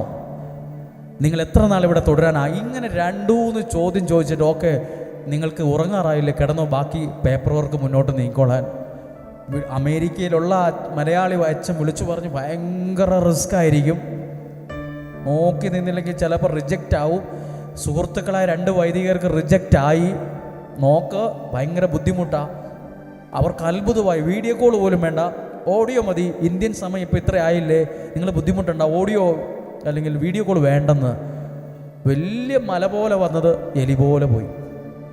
നിങ്ങളും ചില കാര്യങ്ങൾ ഇങ്ങനെ പ്രാർത്ഥിക്കണം. ദൈവമേ, എൻ്റെ മകൾ ആ രാജ്യത്ത് പോകാൻ നോക്കുമ്പോൾ പലരുടെയും മുമ്പിൽ പലരും ചോദ്യങ്ങൾ ചോദിക്കും. അവരോട് പറയുമ്പോൾ അവർക്ക് നല്ലൊരു അന്തരീക്ഷമൊക്കെ ആയിരിക്കണേ, അവർക്ക് നല്ലൊരു ആരോഗ്യവും വീട്ടിൽ സന്തോഷമൊക്കെ ആയിട്ട് വേണം അവിടെ വന്നിരിക്കാൻ. അവരുടെ മക്കളോടും ഭാര്യയോടോ ഭർത്താവിനോടൊക്കെ ദേഷ്യപ്പെട്ടിട്ടാണ് നമ്മുടെ മുമ്പിൽ ഇൻ്റർവ്യൂ നമ്മൾ അവരുടെ മുമ്പിൽ ആ ഇൻ്റർവ്യൂ പോകുന്നെങ്കിൽ നമ്മുടെ കഥ തീർന്നത് തന്നെ. നമ്മളോട് ഭയങ്കര ദേഷ്യമായിരിക്കും അവർക്ക്. നിങ്ങൾ പ്രാർത്ഥിച്ചു, അത് നിങ്ങൾക്ക് പല സ്ഥലത്തും അനുഭവിക്കാൻ കഴിയും. ദൈവം ഇടപെടുന്നത് ഇതേപോലെ ബൈബിളിലുണ്ട്, വായിക്കാം. കർത്താവ് ജോസഫിന്റെ കൂടെ ഉണ്ടായിരുന്നു, അവിടുന്ന് അവനോട് കാരുണ്യം കാണിച്ചു. അടുത്ത വാക്ക് ശ്രദ്ധിക്കണം. അവന് കാരാഗൃഹ സൂക്ഷിപ്പുകാരന്റെ പ്രീതി ലഭിക്കുവാൻ ഇടയാക്കുകയും. ജയിൽ നോട്ടക്കാരനായ പോലീസുകാരൻ ജയിലിൽ കിടക്കുന്നവരോട് നല്ല ദേഷ്യത്തോടെ സംസാരം, അങ്ങോട്ട് മാറിയിരിക്കടോ, ഒതുങ്ങിയിരിക്കടോ, അവിടെ പോയിരിക്കടോ, അങ്ങനെയൊക്കെ പറയത്തുള്ളൂ. ഇവിടെ ജയിലിൽ കിടക്കുന്ന ജോസഫിനോട് അതിൻ്റെ ഉദ്യോഗസ്ഥൻ ഭയങ്കര സ്നേഹം തോന്നാൻ ഇടയായി. ആമേൻ. എഴുതിയിട്ടുണ്ട്, കാരാഗ്രഹം സൂക്ഷിപ്പുകാരൻ്റെ ഇഷ്ടം കിട്ടാൻ ഇടയായി. ആമേൻ. നമുക്ക് ചിലരുടെ സ്നേഹം കിട്ടുന്നത് ഭാഗ്യമാണ്. ഹല്ലേലൂയ. എന്നറിയില്ല, പുള്ളി എന്നോട് ഭയങ്കര സ്നേഹത്തോടെ വേണ്ടി, പുള്ളി ഭയങ്കര ദേഷ്യക്കാരനാണ്, പക്ഷെ എന്നോട് എന്നറിയില്ല ഭയങ്കര ദേഷ്യം. എനിക്കും ഇതുപോലെ ഒരനുഭവം ഉണ്ടായിട്ടുണ്ട്. ഞാൻ ഒരു രാജ്യത്ത് പോകാൻ വേണ്ടി പാസ്പോർട്ട് സമർപ്പിക്കാൻ ബാംഗ്ലൂർ പോയി. എൻ്റെ കൂടെ 2-3 പേരുണ്ട്. എനിക്ക് ഭയങ്കര ടെൻഷൻ. എന്നോട് പലരും പറഞ്ഞു ചോദ്യം ചോദിക്കും. എനിക്ക് ഒന്നാമതേ അങ്ങനെ ആളുകളുടെ മുമ്പിൽ ഇങ്ങനെ ഇരുന്ന് ചോദ്യം ചോദിക്കുമ്പോൾ പറയാനുള്ളൊരു കോൺഫിഡൻസ് ഇല്ല, ഒരു ധൈര്യമില്ല. അവർ ചോദിക്കുന്നത് എനിക്ക് മനസ്സിലാകാതെ വരുമോ എന്നൊക്കെ ടെൻഷനോടെ ഞാൻ അവിടെ ഇങ്ങനെ വെയിറ്റ് ചെയ്തിരുന്നു. ഭക്ഷണം പോലും കഴിക്കാതെ എൻ്റെ കൂടെയുള്ളവരൊക്കെ ഭക്ഷണം കഴിക്കാൻ പോയപ്പോൾ ഞാനിങ്ങനെ ഇരുന്ന്, ദൈവമേ ആ വ്യക്തിക്ക് നല്ല സന്തോഷമായിരിക്കണേ, എന്നോട് എളുപ്പമുള്ള കാര്യമൊക്കെ ചോദിക്കണേ. ഞാൻ ആദ്യമായിട്ടാണ് ഇവിടെ വന്നിരിക്കുന്നത്, എനിക്ക് വലിയ പിടിപാടൊന്നും ഇല്ല. എൻ്റെ മുമ്പിൽ ഒരാൾ പോയിട്ടുണ്ട്, അടുത്തത് ഞാനാണ്. എന്നെ അവർ വിളിക്കും. അപ്പോൾ അവരുടെ കമ്പ്യൂട്ടറിൽ എന്തോ ഒരു കുഞ്ഞൊരു വിഷയം, അവരുടെ ശ്രദ്ധ മുഴുവനായ കമ്പ്യൂട്ടറിലാണ്. അവരങ്ങോട്ടും ഇങ്ങോട്ടൊക്കെ എന്തൊക്കെയോ പറയുന്നുണ്ട്. എന്തോ ചെറിയൊരു കാര്യം അവരുടെ കമ്പ്യൂട്ടറുമായി ബന്ധപ്പെട്ട്. ആ കൂട്ടത്തിൽ ഞാൻ രക്ഷപ്പെട്ടെങ്കിൽ പോകുന്നു. എന്നോട് അവർ ഒരു കാര്യവും കാര്യമായി ചോദിച്ചില്ല. ആ സമയത്ത് അവരുടെ ശ്രദ്ധ മുഴുവൻ അവരപ്പുറത്തെ ആളോട് ചോദിക്കുന്നു, ഇപ്പുറത്തെ ആൾ ഒരാൾ അവിടെ നിന്ന് വന്ന് നോക്കുന്നു, അവരെന്തൊക്കെ പറഞ്ഞ് അങ്ങോട്ട് പോകുന്നു. അതിനിടയിൽ ഞാൻ രക്ഷപ്പെട്ടെങ്കിൽ പോകുന്നു. ഒരു പ്രശ്നവും, ചെറിയ കാര്യമാണ്, പക്ഷേ എനിക്ക് അന്നേരം ഭയങ്കര ആശ്വാസമായി. ഇതിനു മുമ്പ് പോയവരോടൊക്കെ പല ചോദ്യങ്ങളും ചോദിച്ചു. വളരെ ഈസിയായിട്ട് നമ്മളെ നടത്തുന്നൊരു ദൈവമുണ്ട്. നമ്മളെ ഈ ചെറിയ കാര്യമായിട്ടൊക്കെ തോന്നും കേട്ടോ, ചെറിയ ഇതൊക്കെയാണോ നിങ്ങൾ പറയുന്നത്? നമ്മൾ പ്രാർത്ഥിക്കുമ്പോൾ ചില കാര്യങ്ങളിൽ ദൈവത്തിൻ്റെ വലിയ സഹായം നമുക്ക് അവിടെ കിട്ടിയിട്ട് ഇത് ഭയങ്കരം തന്നെ, ദൈവം നമ്മളെ സഹായിച്ചത് തന്നെ എന്ന് നമുക്ക് തോന്നും. കാരാഗ്രഹ സൂക്ഷിപ്പുകാരൻ, വലിയ പോലീസ് ഉദ്യോഗസ്ഥൻ, അതിൻ്റെ കാരാഗ്രഹത്തിൻ്റെ മെയിൻ ആളാണ്. പുള്ളി ജോസഫിനോട് ഭയങ്കര ഒരു ഇഷ്ടം. എന്നിട്ട് കാരാഗ്രഹത്തിൻ്റെ എല്ലാ ഉത്തരവാദിത്വവും ജോസഫിനെ ഏൽപ്പിച്ചു. പുള്ളി അവിടുത്തെ മെയിൻ അയാളായി. പ്രിയപ്പെട്ടവരെ, പ്രാർത്ഥിച്ചേ. നിങ്ങളുടെ കുഞ്ഞുങ്ങളൊക്കെ വിവിധ രാജ്യങ്ങളിൽ പോകാൻ ആഗ്രഹിക്കുന്നവരുണ്ട്, ഇസ്രായേലിൽ പോകാൻ ആഗ്രഹിക്കുന്നവരുണ്ട്. എനിക്കറിയാവുന്ന കുഞ്ഞു രാജ്യങ്ങൾ, ചില രാജ്യങ്ങളുടെ പേരൊക്കെ പറയുന്നുള്ളൂ, എന്നെങ്കിലും എനിക്കറിയാവുന്ന 4-5 രാജ്യങ്ങളൊക്കെ ഉള്ളൂ. അതൊക്കെ ഇങ്ങനെ എപ്പോഴെപ്പോഴും കേട്ട കുറച്ച് രാജ്യങ്ങളാണ്. അല്ലാതെ എവിടെയാകട്ടെ നിങ്ങളൊന്ന് രക്ഷപ്പെടാൻ ആഗ്രഹിക്കുന്നത്, ആ കാര്യങ്ങളെല്ലാം ഒന്ന് ശരിയാകാൻ നിങ്ങളിപ്പം തന്നെ ഒന്ന് പ്രാർത്ഥിച്ചേ. കർത്താവ്, ഞങ്ങൾക്ക് അറിയത്തില്ലായിരുന്നു, ഇങ്ങനെയുള്ള കാര്യങ്ങളൊന്നും ഞങ്ങൾക്ക് അറിയത്തില്ല, ഞങ്ങളങ്ങനെ പോകാൻ പ്രാർത്ഥിച്ചങ്ങനെ പോവുക.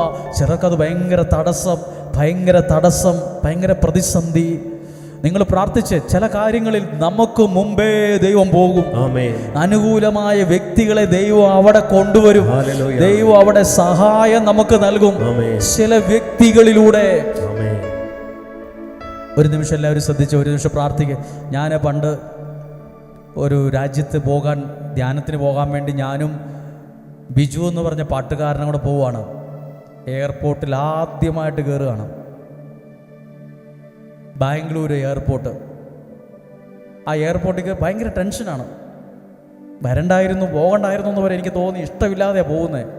കാരണം ഇതിനകത്ത് എന്നാ ചെയ്യണ്ടേ, എങ്ങോട്ട് പോകണം, ആരെ കാണണം, ഇതൊന്നും അറിയത്തില്ല. ഭാഷയും വലിയ പിടിപാടില്ല. ഒന്നാമത് കർണാടകയാണ്, ബാംഗ്ലൂരാണ്, എങ്ങോട്ട് പോകണം, ഭയങ്കര വലിയ എയർപോർട്ട്. അപ്പം ഞങ്ങൾ പ്രാർത്ഥിച്ചുകൊണ്ടാണ് പോകുന്നത്, ആരെങ്കിലും ഒരു പരിചയക്കാരനെ കാണണേ, ഒരു മലയാളിയെ പോലെ, മലയാളമൊക്കെ അറിയാവുന്ന ഒരാളെ കാണാൻ ഇടയായിട്ടൊന്ന് ഇത് എന്നാ ചെയ്യേണ്ടത്, ഇത് എങ്ങോട്ടൊക്കെ പോകണം, ഈ ലഗേജ് എങ്ങോട്ട് വിടണം, ഇത് ആരെ കാണാൻ പ്രാർത്ഥിച്ചുകൊണ്ടാണ് പോകുന്നത്. ഞാനും ഈ പറഞ്ഞ ബിജു ഞങ്ങളങ്ങനെ കയറി. ഒന്നും അറിയാത്തവരെ പോലെ, എല്ലാവർക്കും അവിടെ പലരും പരിചയക്കാരായിരിക്കും. മീൻസ് എല്ലാം ഫ്ലൈറ്റിനൊക്കെ പോയൊക്കെ ഒത്തിരി പരിചയമുള്ളവരായിരിക്കും കൂടുതൽ ആളുകൾ. ഞങ്ങളങ്ങോട്ട് കയറി ചെല്ലുമ്പം ഈ വിമാനത്തിൻ്റെയൊക്കെ യൂണിഫോം ഇട്ട ഒരാൾ ഞങ്ങളെപ്പോലെ, അച്ഛൻ എങ്ങോട്ട് പോവാന്ന് ചോദിച്ചു. രക്ഷപ്പെട്ടു. ഞങ്ങൾ അത്ഭുതപ്പെട്ടു പോയി. ഒരാൾ അവിടെ വലിയ ഉദ്യോഗസ്ഥരൊന്നും അല്ല, ഒരു ചെറിയ കാര്യങ്ങളൊക്കെ എന്തായാലും അറിയാം. അപ്പം ഞങ്ങൾ പറഞ്ഞു, എൻ്റെ സുഹൃത്തെ, ഞങ്ങളിത് ഒരാളെ കിട്ടാൻ വേണ്ടി നോക്കിയിരിക്കുമായിരുന്നു, നിന്നെ കണ്ടത് ഭാഗ്യം. എങ്ങനെ പരിചയം? പണ്ടെങ്ങാണ്ട് ഇവിടെ ധ്യാനത്തിന് വന്നു പോയ ഒരുത്തനാണ്. അച്ഛൻ എങ്ങോട്ടാണ് പോണത്? പുള്ളി പറഞ്ഞു, ഇത് ഇവിടെ ചെന്നിട്ട് അങ്ങോട്ട് പോയിട്ട് അവിടെ ചെന്തയിലൂടെ വിളിച്ചാൽ മതി. രക്ഷപ്പെട്ടു. ചെറുതായാലും അവിടെ ദൈവദൂതനെ പോലെ ഒരുത്തൻ, ചെറിയ കാര്യമായാലും ദൈവദൂതനെ പോലെ ഒരാൾ അവിടെ. നിങ്ങൾ പ്രാർത്ഥിച്ച് ദൈവത്തിൻ്റെ നാമത്തിലാണ് പോകുന്നത്. ദൈവദൂതന്മാരെ പോലെ ചിലരെ നമുക്ക് ഗുണമായിട്ടത് മാറും.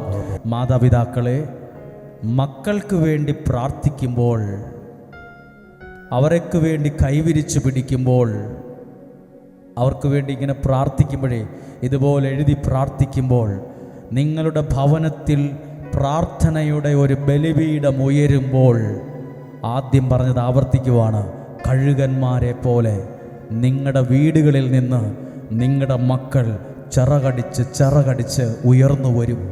അങ്ങനെ ബൈബിളിൽ ഉയർന്നു വന്നിട്ടുണ്ട്.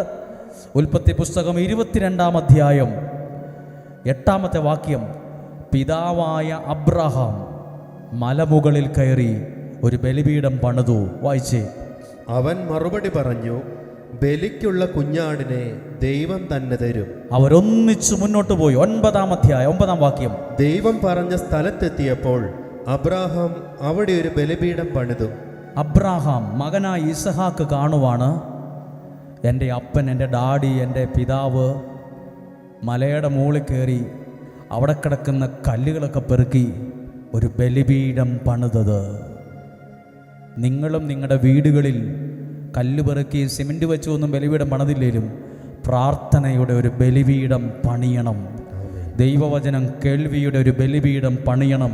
അപ്പനിങ്ങനെ ബലിപീഠം പണിതിട്ട് മകൻ കഴുകനെ പോലെ ചിറകടിച്ചുയർന്നോ? തൊട്ട് താളുമറിച്ച് ഒരു പേജും കൂടെ മറിച്ച് 26-ാം അധ്യായം ഇസഹാക്കിനെ ദൈവം എവിടെ എത്തിച്ചുവെന്ന് 12-ാം വാക്യത്തിൽ എഴുതിയിട്ടുണ്ട്. 26:12 ബലിയർപ്പിച്ച് ബലിപീഠം പണിത് പ്രാർത്ഥിച്ച അപ്പൻ്റെ മകനെ സാമ്പത്തികമായും എല്ലാ അർത്ഥത്തിലും ആ വീട്ടിൽ നിന്ന് ആ മകനെ കഴുകനെ പോലെ ദൈവം ഉയർത്തി. വായിക്കാം വേദപുസ്തകം 26:12.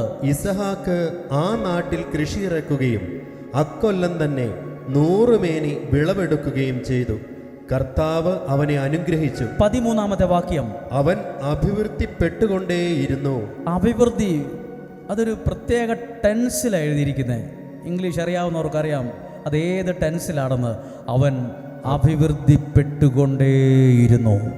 എന്നാ ഇങ്ങനെ അഭിവൃദ്ധിപ്പെടാൻ ഒരു കാരണം, ഇവൻ്റെ അപ്പൻ മലമുകളിൽ കയറി ബലിപീഠം പണിത് പ്രാർത്ഥിച്ച ഒരപ്പൻ്റെ മകൻ അഭിവൃദ്ധിപ്പെട്ടുകൊണ്ടേയിരുന്നു.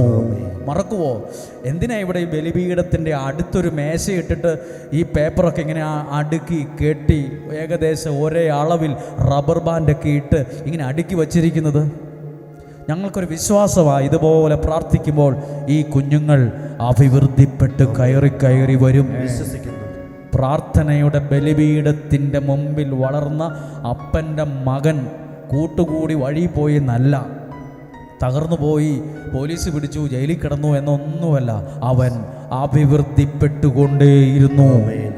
പിന്നെ അടുത്തതോ, ക്രമേണ അവൻ ക്രമേണ എന്ന് പറഞ്ഞാൽ പടിപടിയായി അവൻ വലിയ സമ്പന്നനാവുകയും ചെയ്തു. അഡ്ജക്റ്റീവ്, അവൻ പൈസക്കാരനായി എന്നല്ല, അവിടെ ഒരു അഡ്ജക്റ്റീവ്, ഒരു വിശേഷണം കൊടുത്തിട്ടുണ്ട്. അവൻ വലിയ, അത് അഡ്ജക്റ്റീവാണ്. അവൻ പൈസക്കാരനായി, പുള്ളി കുറേ പൈസയൊക്കെ ആയി, കുറേ വണ്ടി മേടിച്ചു എന്നല്ല, അവിടെ ഒരു വാക്ക് ഇങ്ങനെ ആഡ് ചെയ്ത് ചേർത്ത് വെച്ചിട്ടുണ്ട്. വലിയ സമ്പന്നനായി മാറി. അവനെ കഴുകനെ പോലെ സാമ്പത്തികമായി പോലും ഈ മകൻ ഉയരാൻ കാരണം അപ്പൻ അപ്പുറത്ത് ബലിപീഠം പണിത് പ്രാർത്ഥിക്കുന്ന ഒരപ്പൻ ആ വീട്ടിലുള്ളതുകൊണ്ടാണ്. പ്രാർത്ഥിക്കുന്ന ഒരാൾ വീട്ടിലുള്ളപ്പോൾ പലരും കളിയാക്കും, നാട്ടിൽ കളിയാക്കും, പള്ളി കളിയാക്കും, പഞ്ചായത്തിൽ കളിയാക്കും, ടൗണിൽ ചെല്ലുമ്പോൾ കളിയാക്കും. എന്നാൽ ഒരു കാര്യം ഓർത്തോ, നിങ്ങളുടെ കുഞ്ഞുങ്ങൾ കഴുകന്മാരെ പോലെ നിങ്ങളുടെ കുടുംബത്തിൽ നിന്ന് ചിറകടിച്ച് ഉയർന്നു വരും. അവർ അഭിവൃദ്ധിപ്പെട്ടുകൊണ്ടുവരും. അവൻ സമ്പന്നനായി എഴുതിയിട്ടുണ്ട്. അവൻ വലിയ സമ്പന്നനായി. അവന് ധാരാളം ആടുമാടുകൾ, പരിചാരകരുമുണ്ടായിരുന്നു. അതുകൊണ്ട് ഫിലിസ്തർക്ക് അവനോട് അസൂയ തോന്നി. അവസാനത്തെ വാക്കൊന്ന് വായിച്ചേ. ഫിലിസ്തീയർക്ക് അവനോട് പുള്ളിയോട് അസൂയ തോന്നി. ഇത് വായിച്ചിട്ട് ഒരാൾ പറഞ്ഞു, പുള്ളി മലയാളിയാണോ എന്നൊരു സംശയം ഉണ്ടെന്ന്. പണ്ട് പറഞ്ഞതായി ഓർത്തു. എന്തുണ്ട് മലയാളികൾക്ക് മാത്രമുള്ള ഒരു സംഭവം പുള്ളിക്കുമുണ്ട്. എന്താണത്? അസൂയ. അന്നും ഉണ്ടായിരുന്നു ഈ സാധനം. പുള്ളി അങ്ങനെ കയറി വന്നപ്പം അപ്പുറത്തെ ഫിലിസ്ത്യന്മാർക്ക് ഭയങ്കര അസൂയ. ഇതൊരു ഭാഗ്യമാണ് കേട്ടോ. ഈ അസൂയ ഒരു ഭാഗ്യമാണ്. എന്നറിയോ, മറ്റൊരാൾക്ക് ആമേൻ.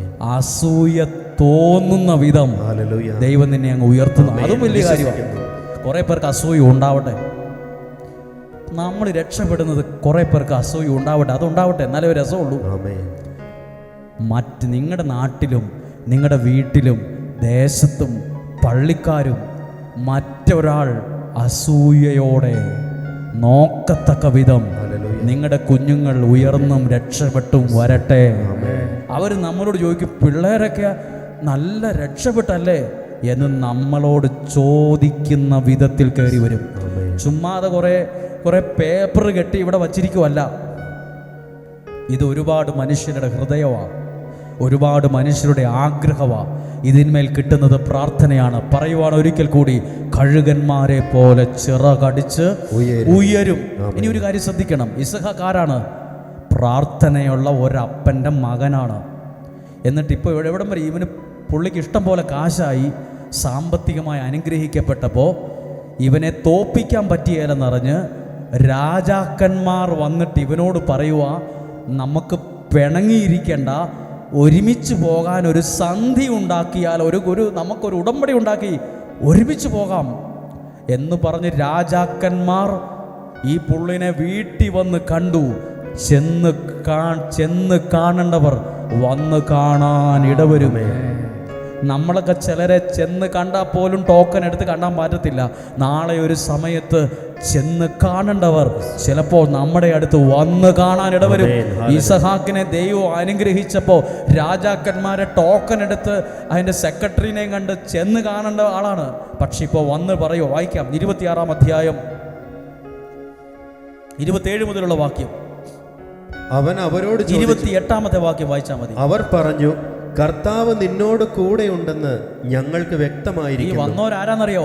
നാട്ടിലെ ഏറ്റവും വലിയ ആളുകൾ, അവിടുത്തെ രാജാക്കന്മാർ, വലിയ പുള്ളികൾ, വലിയ പാർട്ടീസ്, വലിയ ആളുകൾ, വലിയ കൊമ്പന്മാർ വന്നിട്ട് പറയുക, കർത്താവ് നിന്നോട് കൂടെയുണ്ടെന്ന് ഞങ്ങൾക്ക് മനസ്സിലായി, അതുകൊണ്ട് നാം തമ്മിൽ സത്യം ചെയ്ത് ഒരു ഉടമ്പടി ഉണ്ടാക്കുക നല്ലതെന്ന് ഞങ്ങൾക്ക് തോന്നി. നമുക്ക് വഴക്കിട്ട് ജീവിക്കേണ്ട, നമുക്കൊരു ഉടമ്പടി ഉണ്ടാക്കി ഒരുമിച്ച് പോവാം.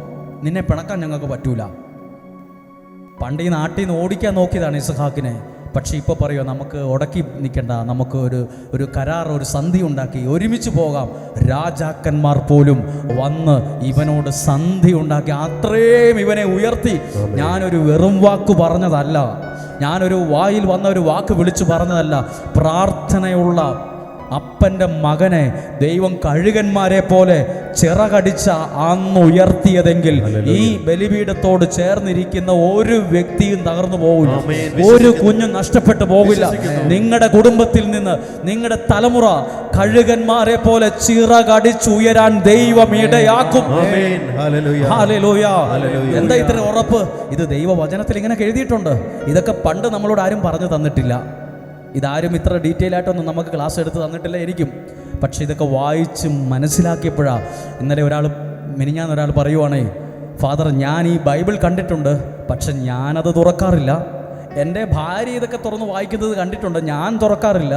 ഞാൻ ഒരുപാട് വർഷമായി ഈ പുസ്തകം തുറന്നിട്ട്. പക്ഷെ നിങ്ങളുടെ പ്രസംഗം കേട്ട പിന്നെയാണ് ഞാൻ ഈ ബൈബിൾ തുറന്നു നോക്കാൻ തുടങ്ങിയത്, ബൈബിൾ തുറന്ന് വായിക്കാൻ തുടങ്ങിയത്. അപ്പോഴാണ് എൻ്റെ ജീവിതത്തിലും ചില വഴികളൊക്കെ തുറന്നു വന്നത്. നിങ്ങളും വായിക്കാൻ ദൈവവചനം തുറക്കുമ്പം ഇതൊരിക്കലും പറ്റാത്ത, എത്ര കോരിയാലും പറ്റാത്തൊരു കിണറാണ്. അത് വീണ്ടും വീണ്ടും പുതിയ കാര്യങ്ങളെ ജീവിതത്തിൽ ചെയ്യും. കണ്ണുകളെ ഒന്ന് അടയ്ക്കാം. സമയം 12:30 കഴിഞ്ഞു. ഒരു നിമിഷം പ്രാർത്ഥിക്കട്ടെ. ഇന്ന് വന്ന നിങ്ങൾ, ഞങ്ങളിങ്ങനെ പറയുവാണ്, ഇങ്ങോട്ടേക്ക് വരാൻ നിങ്ങൾ ചെലവഴിച്ച പണം 100 രൂപ, 1000, 10,000, 5000, 2000, എത്രയാകട്ടെ, അതിൻ്റെ 1000 ഇരട്ടി സമൃദ്ധിയായി നിങ്ങളുടെ സാമ്പത്തിക മേഖല അനുഗ്രഹമാകട്ടെ, അനുഗ്രഹമാകട്ടെ. നിങ്ങൾ ഇങ്ങോട്ടേക്ക് വരാൻ വേണ്ടി എടുത്ത സമയം, നിങ്ങളുടെ വസ്ത്രം നനഞ്ഞു, നിങ്ങളുടെ ബാഗ് നനഞ്ഞു. പകുതി വഴിക്ക് എത്തിയപ്പോൾ ഇത്ര മഴയായിരുന്നേ, പോകണ്ടായിരുന്നു ഒക്കെ തോന്നി. സാരമില്ല. ആ നനഞ്ഞതും ആ കഷ്ടപ്പെട്ട ആ വണ്ടിയിൽ തള്ളി കയറിയതും ഇവിടെ ഇറങ്ങി ആ ഓട്ടോറിക്ഷ കയറിയതും ഒക്കെ ഇവിടെ വന്ന് ഈ കസേര ഇല്ലാഞ്ഞിട്ട് നിലത്തിരുന്നതും തണുപ്പും കാറ്റു പഠിച്ച് പുറത്തിരുന്നതും ഒന്നും നഷ്ടമാകത്തില്ല. ദൈവത്തിൻ്റെ ഒരു അനുഗ്രഹം നിന്റെ മേൽ വരിക തന്നെ ചെയ്യും. നിങ്ങളുടെ കുടുംബത്തിൽ നിന്ന് ചിലരെ ആ കഴുകന്മാരെ പോലെ ചിറകടിച്ചുയർത്തുക തന്നെ ചെയ്യും. ദൈവം അനുഗ്രഹിച്ചുയർത്തും. ചെന്ന് കാണേണ്ടവർ വന്ന് കാണാൻ ഇടവരും. നമ്മുടെ പ്രിയപ്പെട്ടവർ ചോദിക്കും, അല്ല പിള്ളേരൊക്കെ ഭയങ്കര രക്ഷപ്പെട്ടല്ലോ, അനുഗ്രഹമാണല്ലോ എന്ന്. ഇവിടെ എഴുതിയിട്ടിരിക്കുന്ന സകല നിയോഗങ്ങളുടെ മേൽ ദൈവത്തിൻ്റെ കടാക്ഷമുണ്ടാകട്ടെ. നിങ്ങളുടെ മക്കൾ നാളുകളിൽ നിങ്ങളെ ഓർക്കുമ്പോൾ പ്രാർത്ഥനാ മുറിയിലും പള്ളിയിലും ധ്യാന കേന്ദ്രത്തിലും കൈ വിരിച്ചു പിടിച്ച് ദൈവസന്നിധിയിൽ പ്രാർത്ഥിക്കുന്ന നിങ്ങളുടെ മുഖവും നിങ്ങളുടെ കൈ ഇങ്ങനെ വിരിച്ചു പിടിച്ചിരിക്കുന്ന ആ രൂപം അവരുടെ മനസ്സിൽ തെളിഞ്ഞു വരാൻ ഇടയാകട്ടെ എന്ന് ഞങ്ങൾ പ്രാർത്ഥിക്കുന്നു. ഹല്ലേലൂയ. ഇരുന്നു കൊണ്ട് തന്നെ കരങ്ങളെ ഹൃദയത്തോടൊന്ന് ചേർത്ത് വെച്ച് ഒരിക്കൽ കൂടി പ്രാർത്ഥിക്കുവാണ്. നിന്നോടൻ ദൈവമേ ഞാൻ ചേരട്ടെ, നിന്നോടൻ ദൈവമേ ഞാൻ ചേരട്ടെ, നിൻ ക്രൂശു ഞാൻ വഹിക്കുന്നാളുമേ. ഈ പാട്ട് പാടിക്കൊണ്ടിരിക്കുമ്പോൾ ഒരു കാര്യം പറയട്ടെ, ഒരു കുഞ്ഞു കാര്യം പറയാം. വർഷങ്ങൾക്ക് മുമ്പ് ഇന്നലെ ഒരാൾ ഒരമ്മ പറഞ്ഞതാണ്. വർഷങ്ങൾക്ക് മുമ്പ് ആ കൊച്ചിനെ എഴുത്തിനിരുത്താൻ പോയപ്പം ഒരു ധ്യാന കേന്ദ്രത്തിൽ കൊണ്ടുപോയി അവിടുത്തെ ഒരു അച്ഛനെ കൊണ്ടാണ് ഈ എഴുത്തിനിരുത്തിയത്. അപ്പോൾ ആ എഴുത്തിനിരുത്തിയ അച്ഛൻ ആ ഒന്നും പറഞ്ഞാൽ തിരിച്ചറിവാകാത്ത കൊച്ചിനെ നോക്കിയിട്ട് ആ അപ്പനോട് പറഞ്ഞു, കൈ നിറയെ കാശുള്ള ഒരു ജോലി കിട്ടുന്ന ഒരു ആളായി ഇവ മാറുമെന്ന്. എത്ര വർഷം മുമ്പ് എഴുത്തിനിരുത്ത സമയത്ത് കൊച്ചിൻ്റെ കയ്യെ പിടിച്ച് അപ്പനോടും അമ്മയും കൈ നിറയെ കാശ് കിട്ടുന്നൊരു ജോലിയുള്ള ആളായി ഈ കൊച്ചു മാറുമെന്ന്. ആ കൊച്ചു വർഷങ്ങൾ കഴിഞ്ഞപ്പോൾ അവർ ഓർക്കുക, പണ്ട് എഴുത്തിനിരുത്തിയ അച്ഛൻ പറഞ്ഞ വാക്കുപോലെ സംഭവിച്ചല്ലോ. ദൈവത്തോട് ചേർന്നാ നിൽക്കുന്നെങ്കിൽ ദൈവസമൃദ്ധിയായിട്ട് അനുഗ്രഹിച്ചോളും. ഒരു കാര്യത്തിനും കുറവുണ്ടാകത്തില്ല. ഒന്നും കൂടെ കണ്ണുകളടച്ച്, നിന്നോടൻ ദൈവമേ ഞാൻ ചേരട്ടെ, നിന്നോടൻ ദൈവമേ ഞാൻ ചേരട്ടെ, നിൻ ക്രൂശ് എൻ ഗീതം എന്നോമേ നിന്നോടൻ ദൈവമേ, നിന്നോടൻ ദൈവമേ ഞാൻ ചേരട്ടെ, നിന്നോടൻ ദൈവമേ ഞാൻ ചേരട്ടെ. ഇപ്പോൾ ഇവിടെ എത്ര ആയിരക്കണക്കിന് മനുഷ്യരുണ്ടോ നിങ്ങൾ സന്ധികളിൽ പ്രാർത്ഥിക്കുമ്പോൾ ഇവിടെ ഇരിക്കുന്ന ഈ പ്രാർത്ഥന ഈ മേശയും കൂടെ നിങ്ങളുടെ മനസ്സിൽ ഒരു മിനിറ്റേലും ഉണ്ടാകട്ടെ. ഇത്രയോ ആളുകൾ ഇവിടെ ഇരിപ്പില്ലേ? ഇത്രയോ ആളുകൾ നിങ്ങളുടെ സന്ധിക്കൊക്കെ പ്രാർത്ഥിക്കുമ്പോൾ ആ ധ്യാന കേന്ദ്രത്തിൻ്റെ അൾത്താരയുടെ സമീപത്ത് 1000, 10,000-ത്തിലധികം, 25,000-ത്തിലധികം, 1,00,000-ഓളം കുഞ്ഞുങ്ങളുടെ പേരുകളുണ്ട്. ഒരു സെക്കൻഡേലും ഓർത്ത് കർത്താവെ ആ ബലിപീഠത്തിൻ്റെ അരികെ എഴുതിയിട്ടിരിക്കുന്ന ഓരോ കുഞ്ഞുങ്ങളെ അനുഗ്രഹിക്കണമെന്ന് പ്രാർത്ഥിക്കണം കേട്ടോ. ആ പ്രാർത്ഥനയും ഒരു ബ്ലെസ്സിങ് ആയിട്ട് മാറും.